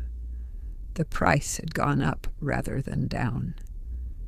Emeka paid it as though this were the most natural outcome in the world. On the walk back to the hotel, I asked him what he had been doing. He said she works too hard for what she charges. Someone ought to tell her. I had worn the dress once after we returned home to a formal dinner. Emeka beside me, the Lagos market fresh enough to be a story we told at the table. After that evening, I had put it away in the garment bag, and the garment bag had gone to the back of the closet. I had not decided this would be permanent. It had simply happened the way things happen when a life slowly contracts, without announcement, to only what can be carried without help. After Emeka died, I had understood, without examining it directly, that I was not going to wear it again. The dress assumed something about the person in it, that she was arriving somewhere worth arriving, that she was dressed for an occasion she had decided to meet fully. I had not felt that way in 5 years. I felt that way today. I put the dress on. I looked at myself in the full-length mirror on the back of the bathroom door. The color shifted in the light the way it always had. I pinned my hair back. I put on the shoes Emeka had selected at the same market stall, had held them up and said, quietly and with complete certainty. These. Definitely these. I carried all of that with me down the hall. Naomi was in the kitchen when I appeared in the doorway. She looked up from the counter and went still for a moment, in the specific way she went still when something had moved past the edge of what she was prepared for. She said, "Mom." Just that. The single syllable of someone who has been asked a question and does not need to answer it. I crossed the kitchen and held out my arms, and she stepped into them, the way she had when she was small, without hesitation, with the full weight of herself. "Stay home tonight," I said, my mouth at the top of her head. "I need to know there is someone here when I come back." She held on for a moment. Then she nodded against my shoulder and let go. The drive to Coastal Garden took 18 minutes. I went the longer way through the neighborhood Amika and I had moved into when Naomi was 3, past the park where he used to take her on Saturday mornings, along the river road, where the November light came off the water in the particular way I had always meant to photograph and never had. I drove slowly. There was no reason to hurry. Everything that needed to be done was already in place. Marcus and his team were in position. The evidence file had been finalized and submitted. All that remained was for me to walk through the door. I pulled into the lot at 5:58, parked, and sat with the engine running for a moment. I looked at myself in the rearview mirror, a woman in a blue-green dress with gold at the cuffs. A woman who had read a letter and cried and slept and woken up and put on the dress anyway. A woman who had made a decision and was no longer deciding. I turned off the engine. I got out of the car, and I walked toward the entrance of Coastal Garden with the particular unhurried pace of someone who knows exactly what she has come to do. The entrance to Coastal Garden opened into a reception foyer, paneled in dark mahogany and lit by a pair of amber pendant lights that made everything look warmer than it was. Through the inner glass doors, the main event room was already assembled long tables with white linen, white floral arrangements set at regular intervals, candles distributed across every surface in a way that suggested both elegance and careful budget management. The effect was of something genuinely beautiful. I understood immediately that this was entirely by design. A beautiful room makes people feel that whatever they are attending is worthy of their presence. It lowers their defenses in ways they rarely notice until the evening is over. A staff member near the door offered to take my coat. I kept it. I accepted a glass of water from a passing server and found a chair at a small table near the back wall, positioned where I had a clear line of sight across the full length of the room without being easily visible from the stage or the front tables. I had been seated for perhaps 4 minutes before anyone noticed I was there. The room held close to 120 people, most of whom I recognized to some degree. The Nigerian community in Savannah is not small, but it is close the kind of community that takes shape when people are far from where they started and have decided, deliberately and collectively, to build something in the distance rather than simply endure it.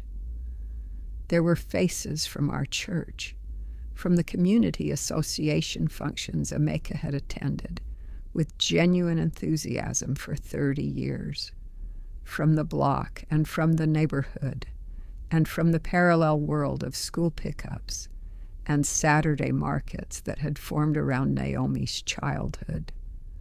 Most were older. Communities age when they have been rooted long enough for the people who planted them to go gray. At the front table, directly in front of the elevated stage, sat Adaize Nwosu. She was dressed in full traditional attire, a wrapper of deep burgundy and gold. Her headpiece tied with the kind of precision that required both skill and time. She sat with her back straight and her hands folded on the table in a posture of complete composed attention, watching the room the way people watch things they have come specifically to witness. She had given this evening $500 she could not easily spare. Whatever she was feeling, she had earned the right to feel it in a chair at the front of the room. Cynthia was positioned near the edge of the staging area on the left side, greeting people as they passed. She was wearing a black dress that I recognized not the designer, but the price point, which I can read at a distance the way others read brand logos. The dress was not within her actual income without a deliberate and recent reallocation of funds. It was the dress of someone who had already, mentally, spent money she expected to arrive shortly. Darius was working the center of the room, in the way a particular kind of person works a room with the appearance of ease that only comes from long practice of something that does not feel natural. I watched him for several minutes from my position at the back, using the time the way I use observation time in professional settings to map the subject's operational patterns before they know they are being observed. He moved through clusters of guests with the unhurried confidence of a man completely at home, stopping long enough at each group to deliver something specific, a recalled name, a small personal detail, a reference to something shared. He laughed at the precisely correct volume. His hands stayed open and visible, never crossed, never pocketed. He touched shoulders in the casual way of someone who has learned that physical contact, when deployed correctly, communicates intimacy that words alone cannot. Nothing about him communicated anxiety. And this told me something significant. Most people in his position, carrying what he was carrying, would be anxious. Darius was not. Darius had done some version of this before. He was introduced by a brief MC and took the stage to a warm reception from the room. His voice was everything his physical presence had suggested. It would be warm, deliberate, moving through its registers with a control so practiced that it registered as entirely natural. He began not with the fund or the event itself, but with a story. He described the first time he had heard Amika's name from Cynthia. He said, early in the time they knew each other, when she had told him about the brother-in-law who had given up a Saturday afternoon to help a neighbor move furniture he barely knew.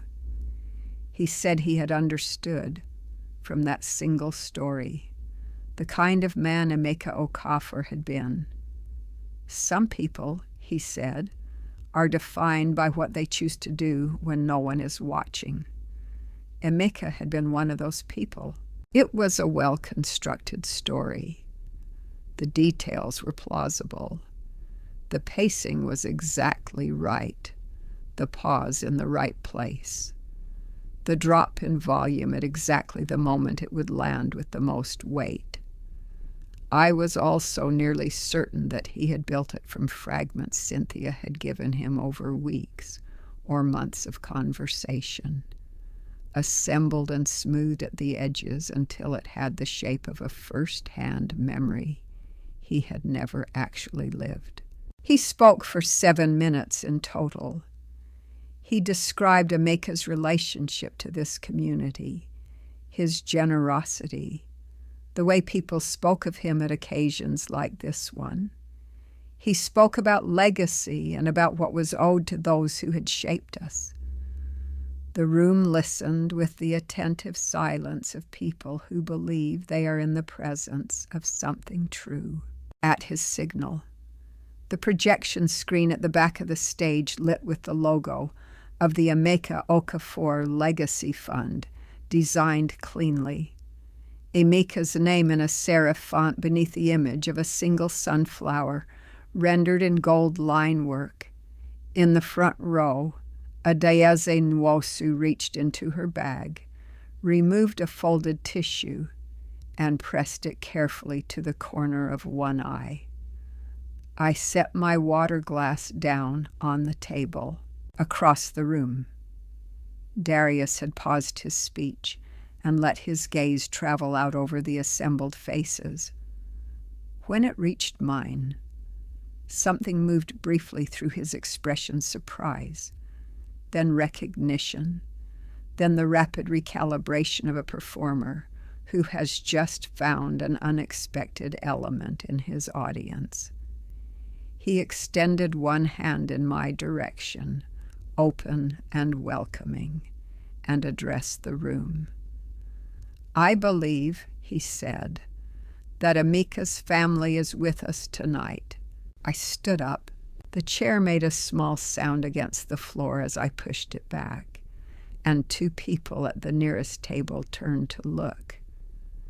I crossed the room at the same pace I had used walking in from the parking lot, the pace of someone who has already made the decision and is simply now carrying it out. From the stage, Darius tracked my approach with an expression of professional warmth that I recognized immediately as the expression of a man who has just understood that something has changed and has not yet determined what. I stepped up onto the low platform. He held the microphone out to me with a slight inclination of his head and a wide, generous smile. I took the microphone. The room went quiet. Not immediately. There was the usual lag of sound catching up to a shift in attention. Conversations finishing their last syllables. Chairs adjusting. Then the quiet settled, and it was the specific quiet of 120 people who have all simultaneously understood that they are no longer watching a prepared program. I looked out at the faces. I have stood before difficult audiences in my professional life. Hostile corporate boards, defensive executives positioned to deny, rooms full of people with a direct financial interest in what I was about to say being wrong. In every one of those situations, I have found the same thing to be true. The way you begin is the only thing that matters, because it establishes every assumption the room will make about everything that follows. If you begin with anger, the people who agree with you will cheer, and the people who don't will dismiss you. If you begin with fear, everyone in the room will feel it, and none of them will trust you. You begin with the truth, stated plainly, and you let the truth carry its own weight. So I began with his father. Emeka's father had worked in the industrial port at Lagos for 21 years. He had loaded and unloaded cargo 6 days a week in the wet heat of Lagos summers and the only slightly less wet heat of Lagos winters, supporting a family of 5 on wages that required the most careful management I have ever witnessed in anyone. Over the period of a decade, he had saved a specific and deliberate sum of money enough for a one-way airline ticket and 1 month of shared housing in a city where his son could attend a university. At the airport, he had handed Emeka that envelope and said, "Do not come back until you have made this worth it." Emeka had come back twice, both times with a degree. He had done exactly as his father had asked. The room was perfectly still. I told them that when Emeka first arrived in this country, he had learned English by watching the evening news broadcast every single night, without exception, with the dictionary open on the table beside him, pausing whenever he needed to look something up, and then rewinding to hear the sentence again in full context. I told them that for the first 14 months he was here, he had washed dishes in a restaurant kitchen 5 nights a week, from 9 in the evening until 2 in the morning, so that he could attend classes during the day without accumulating debt. I told them he had not mentioned either of these things to me until the 3rd year of our marriage, when I found an old journal and asked him about an entry, and he had told me the way he told me about most things that had been hard, briefly, accurately, and without any suggestion that he expected to be credited for having survived them. There was something he said to me during the first week of our marriage that I had kept private for 30 years because it had felt too close to share. I was going to share it now, because the alternative was allowing his name to be carried by people who had not earned the right to carry it. He said, "I do not need anyone to know what I came from. I only need to know that what I build from it is honest." I looked out at the room. Then I reached into the inside pocket of my jacket, removed my tablet, walked to the technical table at the side of the stage, and connected it to the venue's projection system using the cable that had been lying exactly where I had noted it 40 minutes earlier. Darius understood what was happening approximately 2 seconds before it happened.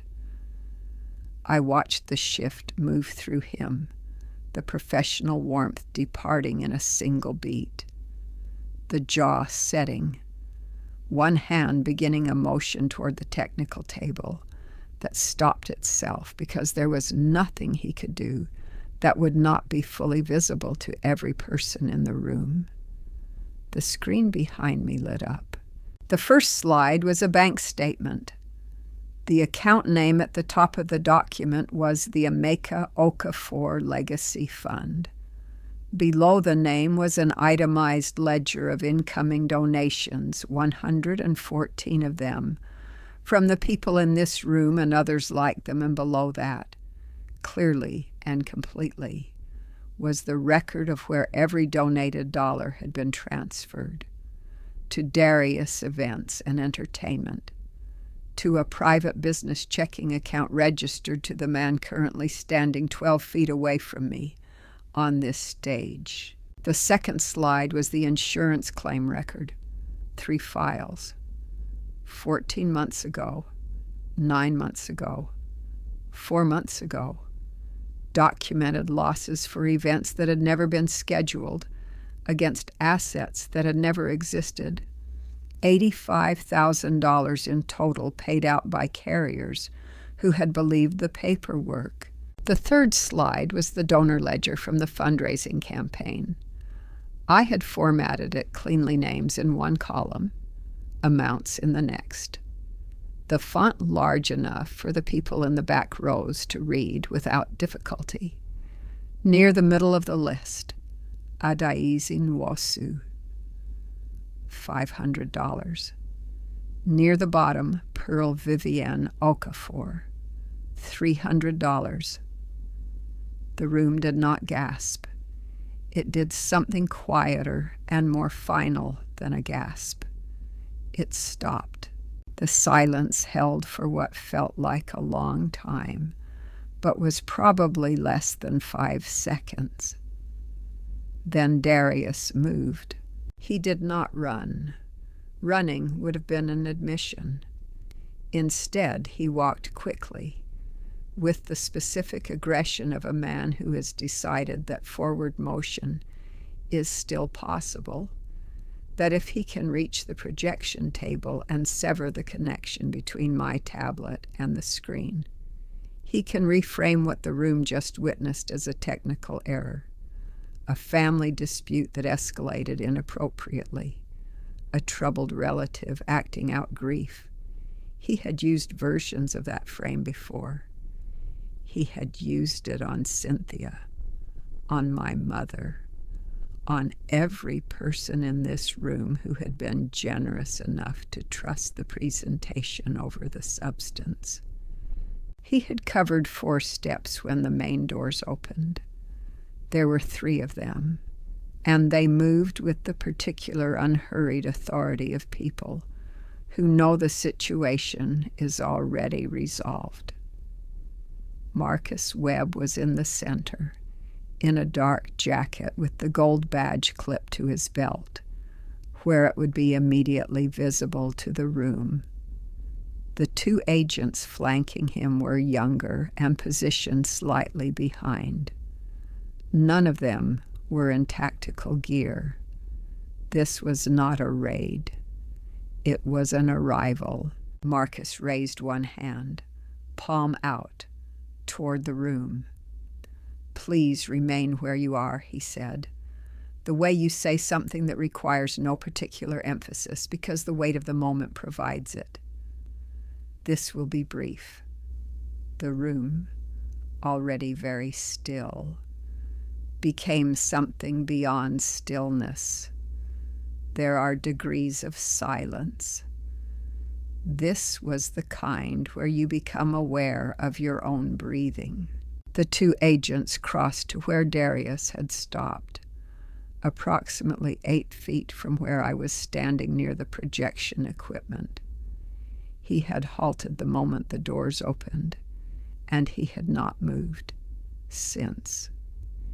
His hands were slightly away from his sides in the posture of a man whose body has understood, before his mind has caught up with it, that the range of available actions has just become very small.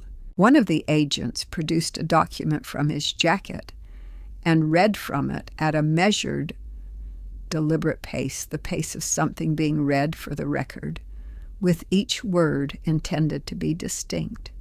Wire fraud, in violation of federal statute, commercial insurance fraud, constituting a federal felony, elder financial exploitation, targeting vulnerable members of the community, operating an unregistered securities offering, and coordinating the deception of investors across state lines. He read each charge separately, with a pause between them. In the quiet of Coastal Garden, each pause was its own kind of statement. The people in this room had come tonight to honor a man they had known and loved. They heard each charge and understood, collectively and in real time, exactly what kind of event they had nearly funded. Marcus informed Darius of his right to remain silent and his right to an attorney. He indicated, with a brief nod to the agent on his right, that they were ready to proceed. The handcuffs produced a sound smaller than most people expect. That is always the thing that surprises those who have not witnessed an arrest before, how quiet the actual mechanics of it are. A thing that permanently alters the shape of a person's life makes almost no noise at all. Darius looked down at his wrists. He stood like that for a moment, hands bound in front of him, the gold watch on his left wrist catching the candle light. Then he raised his head and looked across the room at me. I have seen that expression before, and it is always the same, regardless of what has preceded it. It is the expression of a person who was entirely certain, until this specific moment, that the protections they relied on, charm, community standing, the goodwill of people carefully cultivated over years, would hold. The expression is not anger. It is not guilt. It is the look of someone who has just discovered that the floor they were standing on was never as solid as they believed. There was nothing left of the arrogance. None. I held his gaze for one moment. Then I looked away. In the front row, Adaeze Nwosu had risen from her chair. She was standing with her back straight, hands at her sides, the burgundy and gold of her traditional dress holding the light. She was not looking at Darius. She was looking across the full length of the room at me, with an expression I did not have a professional category for, and did not need one. The look of a woman who has lived long enough to know that justice arrives rarely, late, and almost never in the form imagined, and who recognized this moment clearly for what it was. I held her gaze. I gave a small nod. She gave one back. The agents guided Darius toward the exit. He walked without resistance, which I had expected. His resistance had always been the kind that operates at a distance through documents, through intermediaries, through structures designed so that the person at the center is never present for the damage they cause. Physical resistance was not in his character. That requires a different quality than he possessed. The door closed. The room remained exactly where it was. The candles on the tables were still burning. The projection screen behind me still showed the donor ledger, with its 2 highlighted names and amounts. 120 people sat in the specific silence of those who have just witnessed something they will spend a long time deciding how to carry. Near the staging area on the left side of the room, my sister Cynthia had not moved from the position she had occupied when I took the microphone. She was standing with one hand pressed flat against the wall beside her, and she was looking at the floor. The room began to move again gradually, the way a space does after something has fundamentally altered its atmosphere, not all at once, but in small individual decisions, a chair pushed back, a coat retrieved, 2 people bending toward each other at a corner table and speaking in low voices. The hotel staff had materialized near the edges of the room, with the careful posture of people trained for event contingencies, who have encountered a contingency outside the scope of their training.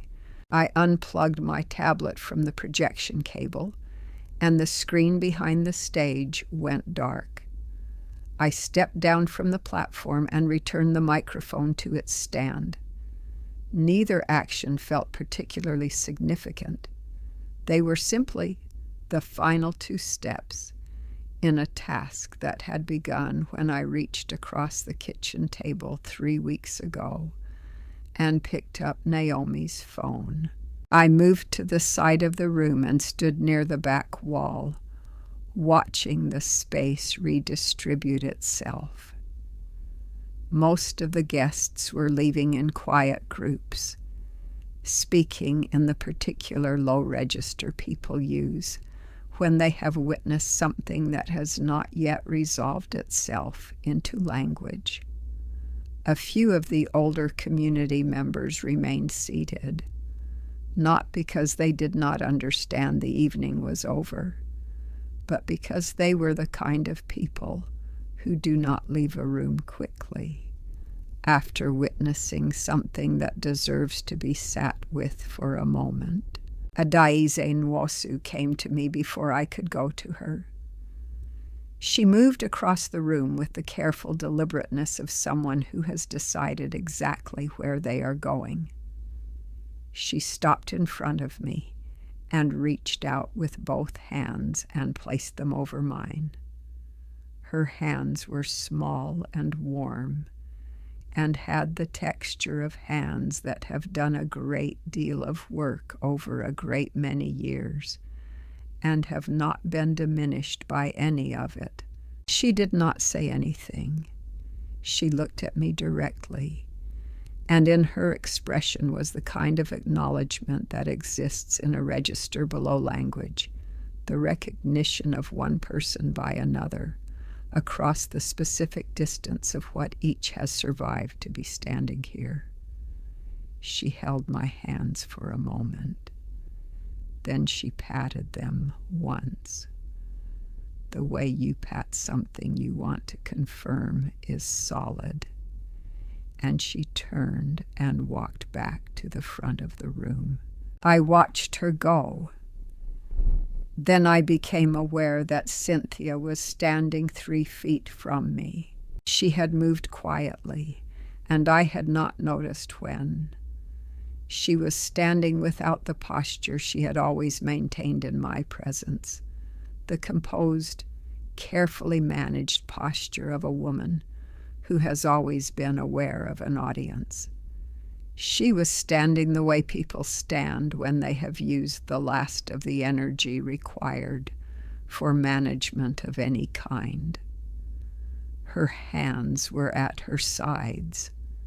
Her face was simply her face, without the performance layered over it. She said I had the letter, Emeka's letter to me.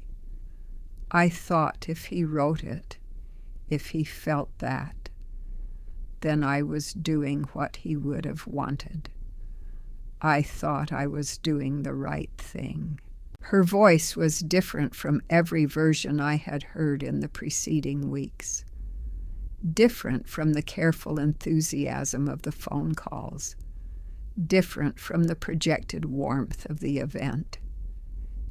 It was the voice of someone speaking from a register below the one they use for other people, the voice people use when they have stopped negotiating. I looked at my sister for a long time. She had found a private hope written by a dead man and had carried it as authorization for everything that followed. She had taken something genuine, a sentiment Emeka had actually felt, and stretched it past recognition, past its original shape, past any meaning it might have had in the context it was written. She had stood in my mother's room and accepted Pearl's address book and Pearl's $300 with full knowledge of where both were going. She had called my daughter and asked her to keep a secret. She had done all of this, and I was nearly certain she had needed to believe that she had permission, not that she had invented permission, that she had found it and was using it. Whether believing that made it something other than what it was, that was a question I was no longer prepared to carry on her behalf. I said, I know. That is the most painful part of what you did. She looked at me for a moment. Then she looked at the floor. I turned and walked across the room toward the exit, collecting my coat from the table near the back wall. I was not angry. Anger requires energy and the belief that something can still be changed by the force of it. I had neither of those things available at this particular moment. There are doors that, once you have closed them correctly, do not need to be revisited. I had closed this one. The parking lot was cold and nearly empty. A few cars remained. I sat in mind for a moment before starting the engine, looking through the windshield at the exterior lights of Coastal Garden, which were the same warm amber as they had been when I walked in 3 hours earlier. The building looked exactly as it had. The evening had not changed it. The drive home took 18 minutes, the same duration as the drive there. But the silence on the return was entirely different from the silence I had sat in before walking through the entrance. That silence had been the silence of preparation. This one was the silence of completion, the particular quiet that comes when you have done the thing you set out to do, and the doing of it is finished. I turned onto our street. The front light of the house was on. Through the living room window, I could see the lamp on the side table and the edge of the plaid blanket we kept on the couch. One bare foot was visible at the end of the cushion. Naomi had fallen asleep, waiting. I sat in the car for a moment and looked at that. Then I got out, went to the front door, and went home. The law offices of Hartwell and Associates were on the 4th floor of a building on Drayton Street, 8 blocks from my accounting firm. I had walked past the building hundreds of times over 12 years. I had never had occasion to go inside. The attorney, a woman named Patricia Hartwell, recommended by Marcus Webb, was precise and unhurried, and had clearly read the materials I sent in advance. She did not ask me to explain the background. She asked only clarifying questions about structure, governance, and the scope of the intended activities, and she had the founding documents prepared for signature within 40 minutes of our first conversation. I signed my name 11 times over the course of an hour. Each signature was the same name, the same pen, the same motion of the hand across paper. But the accumulated weight of them was different from anything I had signed in a professional capacity before. In 25 years of fraud investigation, I had signed documents in the service of ending things authorizations and subpoenas, and official findings that closed cases and dismantled arrangements. I had done that work with full commitment because it was necessary, and it was right. These documents were something else entirely. Each signature was an act of construction, and the specific gravity of that distinction was something I had not anticipated, sitting at that conference table with the November light coming through the 4th floor windows. The Emeka Okafor Scholarship Foundation was formally incorporated as a nonprofit organization under the laws of the state of Georgia.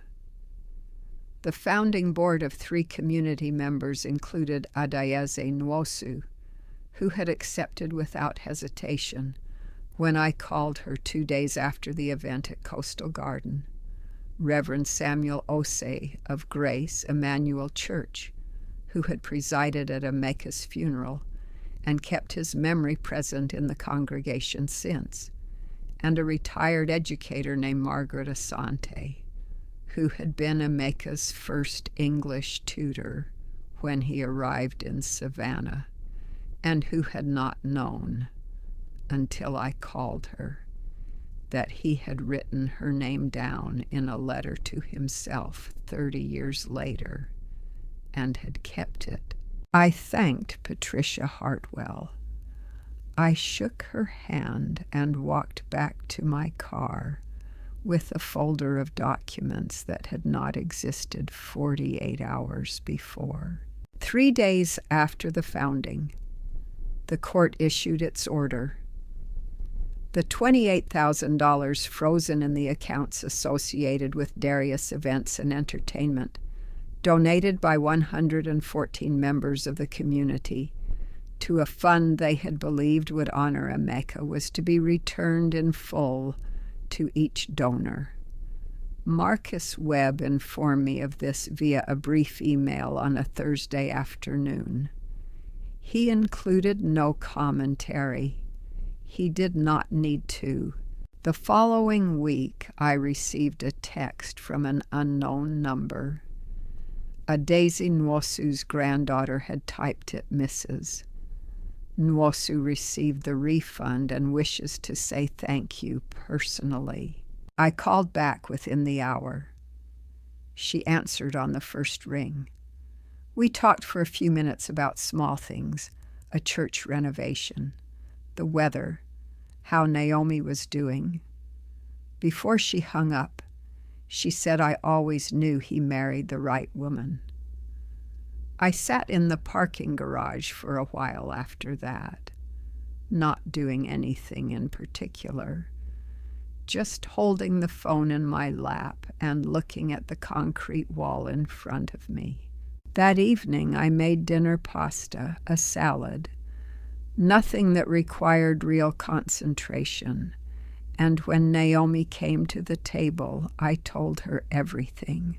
Not a version edited for clarity or to spare her the parts that were complicated. The full account, beginning with the yellow flyer she had brought into the kitchen that October morning, moving through everything I had found and done and decided in the weeks between that morning and this one, ending with the documents I had signed on Drayton Street that afternoon. I told her about her grandmother Pearl and the address book. I told her about the emails on her father's laptop. I told her what Emeka had written in the letter that had been at the bottom of the box. She listened without interrupting. She has his quality of attention, the kind that gives the speaker the sense of having been genuinely followed rather than merely heard. She ate her pasta and kept her eyes on me throughout. And when I finished, she was quiet for a moment. Then she got up from her chair, walked around the table, and put her arms around me from behind.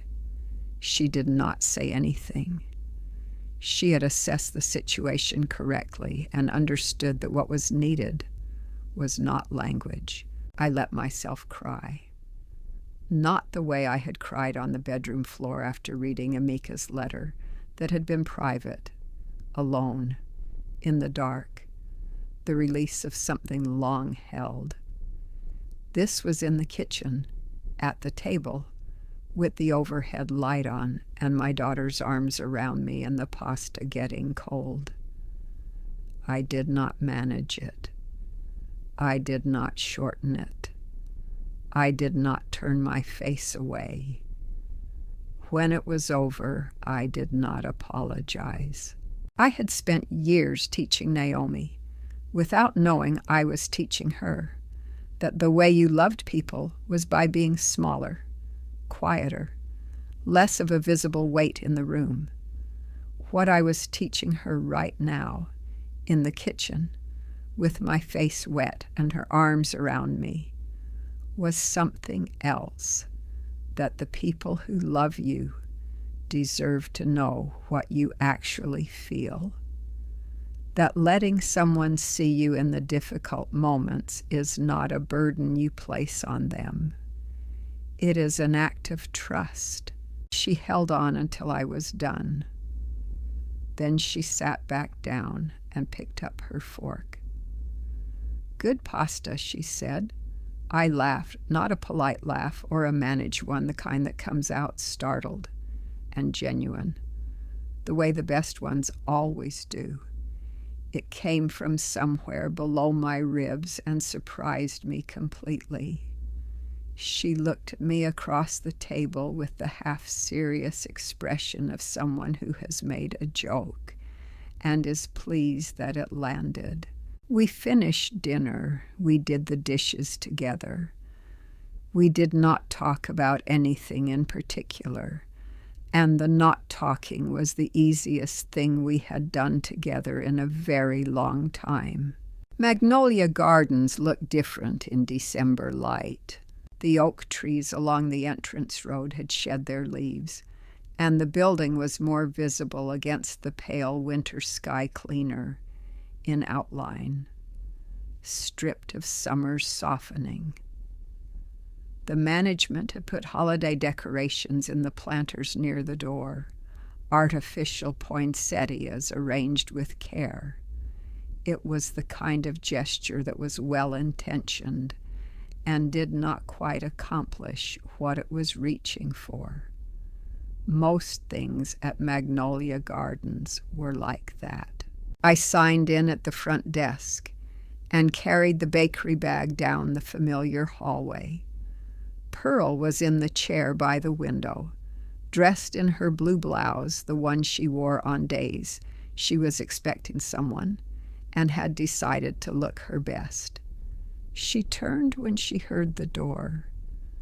The expression that crossed her face was one I had seen most of my life and had sometimes taken for granted and was no longer capable of taking for granted. "There she is," she said.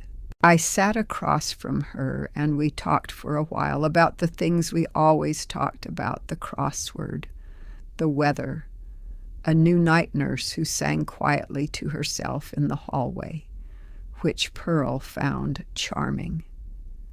Then I told her about the Scholarship Foundation. I described the founding documents, the Board of Three, the court order, the fact that her $300 had been returned to her account as of the previous Thursday. She listened with the focused attention she had always brought to things she considered important, and when I finished, she was quiet for a moment. "Amika would be pleased," she said. I did not say anything. That was enough. She reached forward and took one of the butter cookies from the bag between us. She settled back in her chair and looked out at the bare winter trees along the entrance road.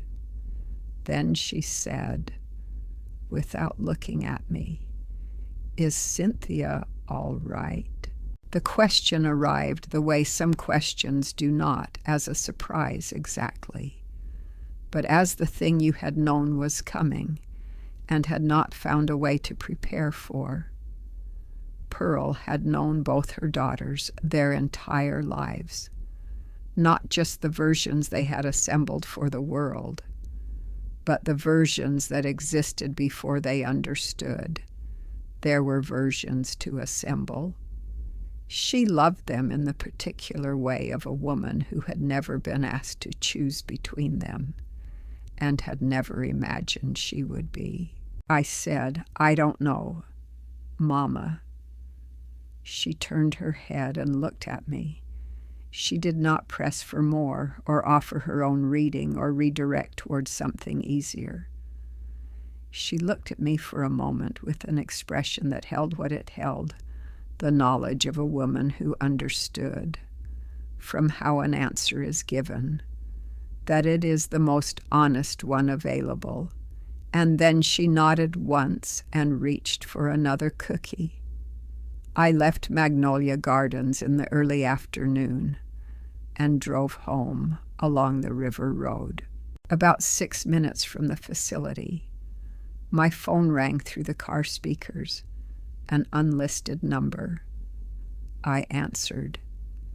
There was a pause, the pause of someone who had prepared what to say, and was finding now that preparation only carries you to the edge of the moment and no further. Then Cynthia said, "It's me. I borrowed someone's phone." A pause. "I'm not calling to explain anything or make a case. I wanted you to know that I am sorry for all of it. I know that doesn't change anything." I counted the seconds of silence before I responded. There were 5 of them. Then I said, "I heard you."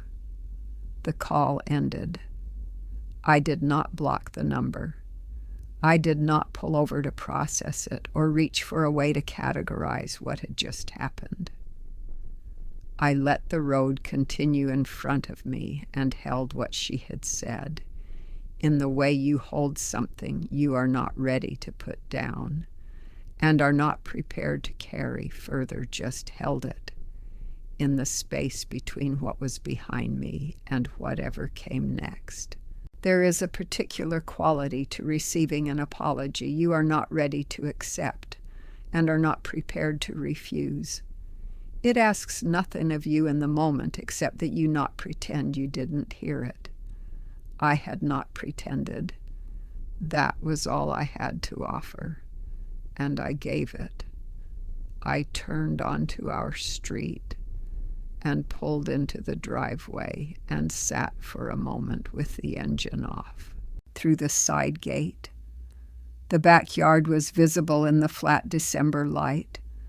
Naomi was out there in her heavy coat and old sneakers, crouched over the garden bed where Amika's sunflowers had stood since October, brown and stubborn, and finally, at some point in the past week, fallen.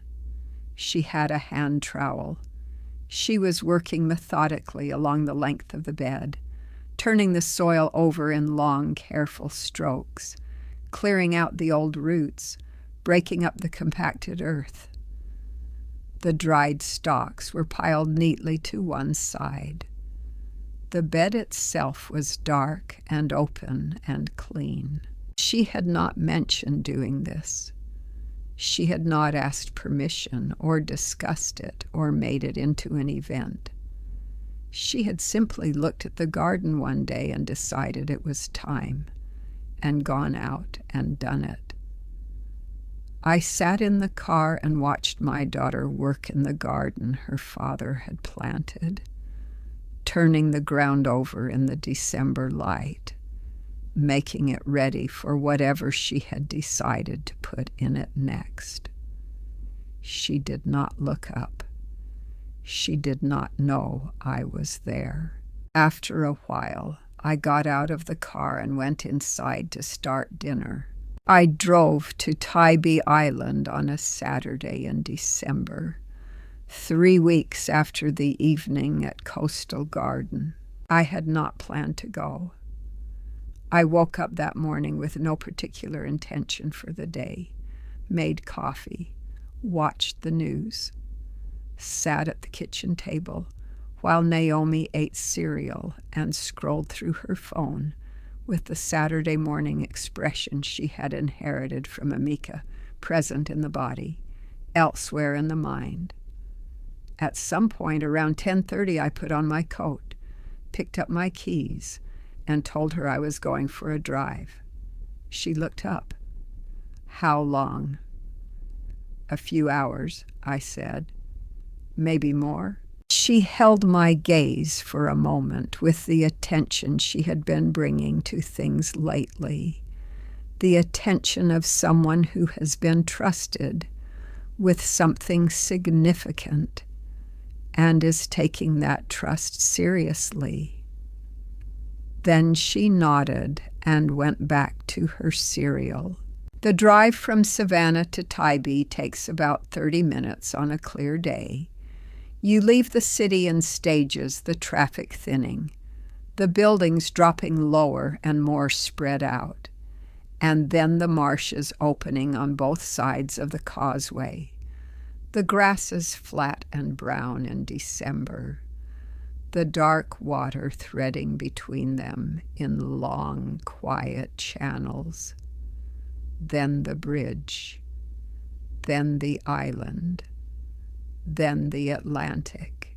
The beach was nearly empty. A man walked a dog far down the shoreline. 2 runners moved past in cold weather layers. Otherwise, it was just the sand and the water, and the particular gray-blue of the ocean in winter, which is a different color than summer's ocean, more reserved, more itself, less arranged for anyone's comfort. I found a stretch of dry sand above the tide line and sat down. I did not bring anything to sit on. The cold came up through my coat, and I let it settle there. I pulled my knees toward my chest and looked at the water. After a while, I began to talk, not loudly, not in the way of someone performing something for an empty beach, at the volume you use when you are speaking to someone close beside you, which was, in the way that mattered, exactly what I was doing. I told him I had done the right thing. I told him Naomi was doing well, that she had cleared his garden bed on her own without being asked, and that she had started cooking dinner on Thursdays as a standing household contribution, and that she had recently begun leaving notes on the kitchen counter when she went somewhere, her destination, her estimated time back. Small, precise notes, the kind he had always written. I told him I found the letter. I said that clearly, so it would be said. Then I told him the complicated thing that I was not angry, that I wished he had trusted me enough to carry it with him instead of alone, that I understood, with a clarity I had not had while he was alive, exactly why he had not. I had spent enough of our life together presenting the finished result of difficult things, rather than letting anyone see me hold the difficult thing in the middle of it. I had not trusted him with my fear, which had given him no particular reason to trust me with his. The silence I had found in his emails and in his letter was, in some measure, the reflection of my own. That symmetry had taken me 5 years, and a bedroom floor and a sealed envelope to see, and I could not have seen it any faster. I told him about a Daisy's phone call, about the retired teacher from 30 years ago who had not known he still had her name, about Cynthia calling from a borrowed phone and the 5 seconds of silence and the 2 words I had offered, and that I did not know what would come from those 2 words, and that I was no longer certain it was my work to find out. I told him I was going to stop working weekends. I said it the way you say something that is both a decision and an apology. Then I told him that Naomi needed to see me rest, the way he had always rested completely and without guilt, without the particular anxiety of someone who believes that stopping is a form of falling behind. He had never believed that. I was still learning not to. Then I told him the thing I had been working toward without entirely knowing it, that I might, when I was ready, let myself be loved again, like he had asked. The word might sat between me and the water for a moment. I did not take it back. It was the most honest thing I could offer on the subject. And honesty was the reason I had driven 30 minutes to sit on cold sand in December. There was nothing left to say after that. The wind came in off the water, and I let it move through the space where the words had been. The waves came in and went out. They carried no message. They did not need to. The ocean has its own work and was doing it, indifferent and continuous, the way things that have existed long enough to stop being impressed by anything move through time. I sat in the ordinary fact of it and felt the specific lightness of someone who has said what they needed to say and is now free to stop saying it.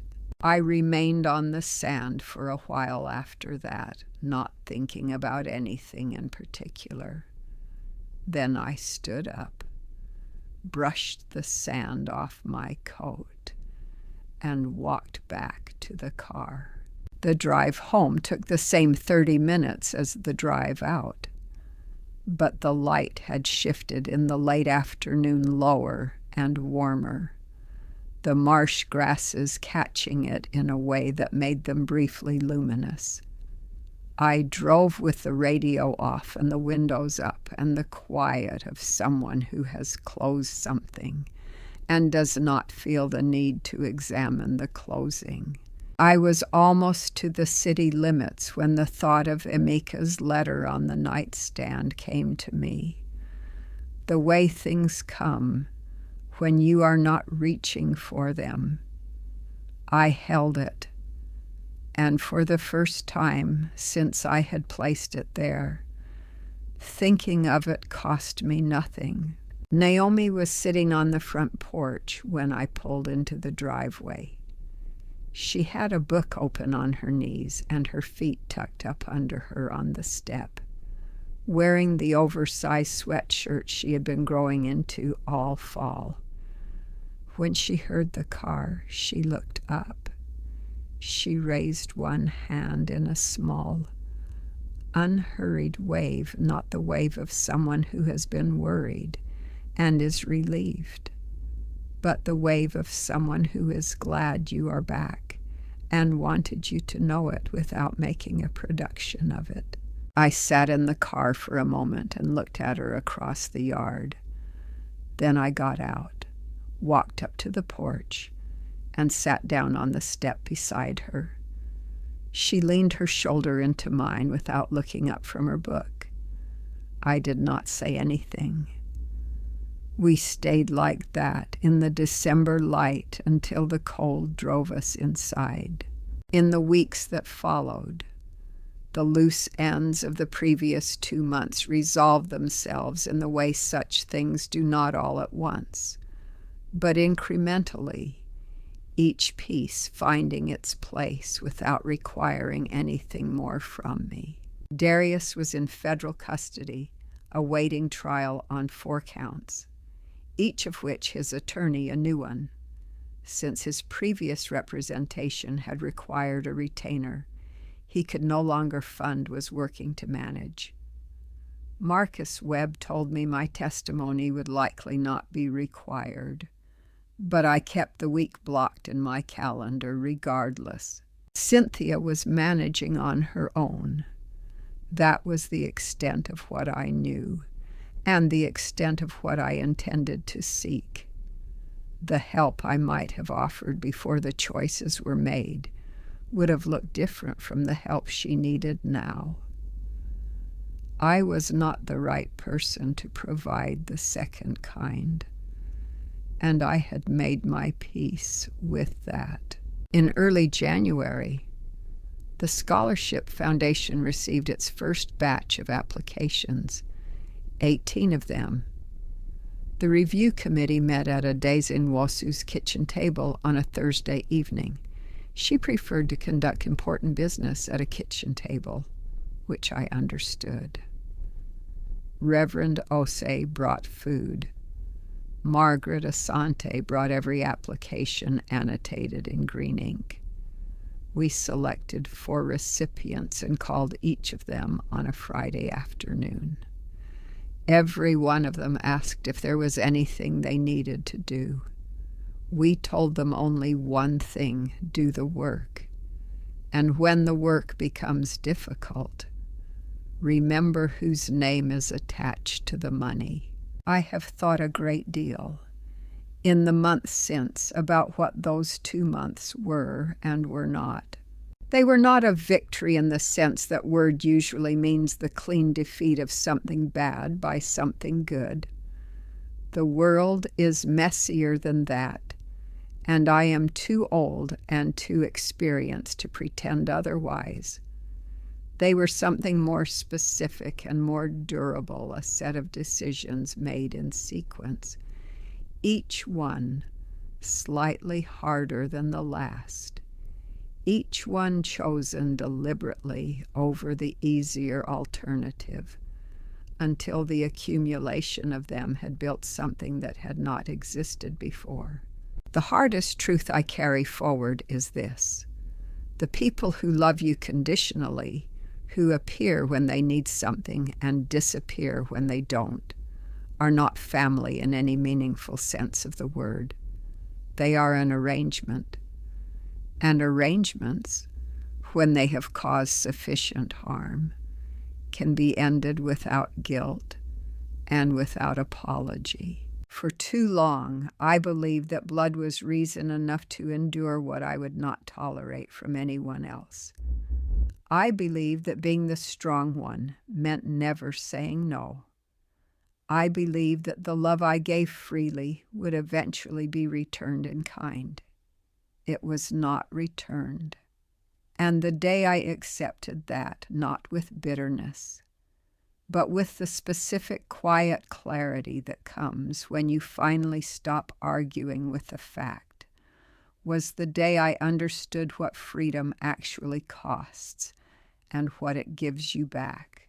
What I know, and this is the thing I would say to anyone who has sat with this story and found any part of their own life reflected in it, is that dignity is not something other people grant you. It is something you reclaim, not in one large gesture, not in a single evening with federal agents and a projection screen. It is reclaimed in the small daily decisions, the decision to tell your daughter the truth at a kitchen table, the decision to say, "I heard you," to someone who hurt you without saying, "I forgive you," before you are ready. The decision to drive to a cold beach on a December morning and say the things that needed to be said to the person you lost. I know that the cycle Naomi and I were both living, the silence, the shrinking. The performance of having it handled was not broken at Coastal Garden on that Saturday night. It was broken at a kitchen table on a Tuesday evening over pasta that went cold. The charges being read aloud and the slides on the projection screen were necessary, but they were not the pivot. The pivot was smaller and quieter and more permanent, the way most real pivots are. You cannot pour from an empty vessel, and you cannot build anything worth having while carrying people who have decided that your life exists to serve their emergencies. Put it down. Whatever you have been carrying that was never truly yours to carry, put it down. I want to say one last thing before we are done here. Through everything, the betrayal, the fear, the nights when I sat alone in a dark office and did not know what came next, I was not alone. God placed the right people in front of me at exactly the moments I needed the most. He gave me a daughter who held on when I finally stopped pretending to be fine, and a community of people who showed up for the truth when it was difficult to witness. And I know now that God does not waste pain, not when you are willing to let it teach you something instead of just letting it carry you down. I do not take any of that for granted. Not one single day of it. If this story moved you, if you recognize something in it that belongs to your own life, I want to hear from you. Leave a comment and tell me what you have been carrying. Tell me what you have decided to put down. If you believe someone in your life needs to hear a story like this one, please share it with them today. And subscribe to this channel so you never miss a story that matters. Every voice here belongs. There is one more thing. I drove home from Tybee Island that December afternoon with the radio off and the city coming back around me in stages, the marshes, the bridge, the familiar neighborhood streets that had held my life for 15 years. I turned onto our street. I saw Naomi on the porch. I pulled into the driveway, turned off the engine, and stepped out of the car. And for the first time in a very long time, I did not check the rearview mirror.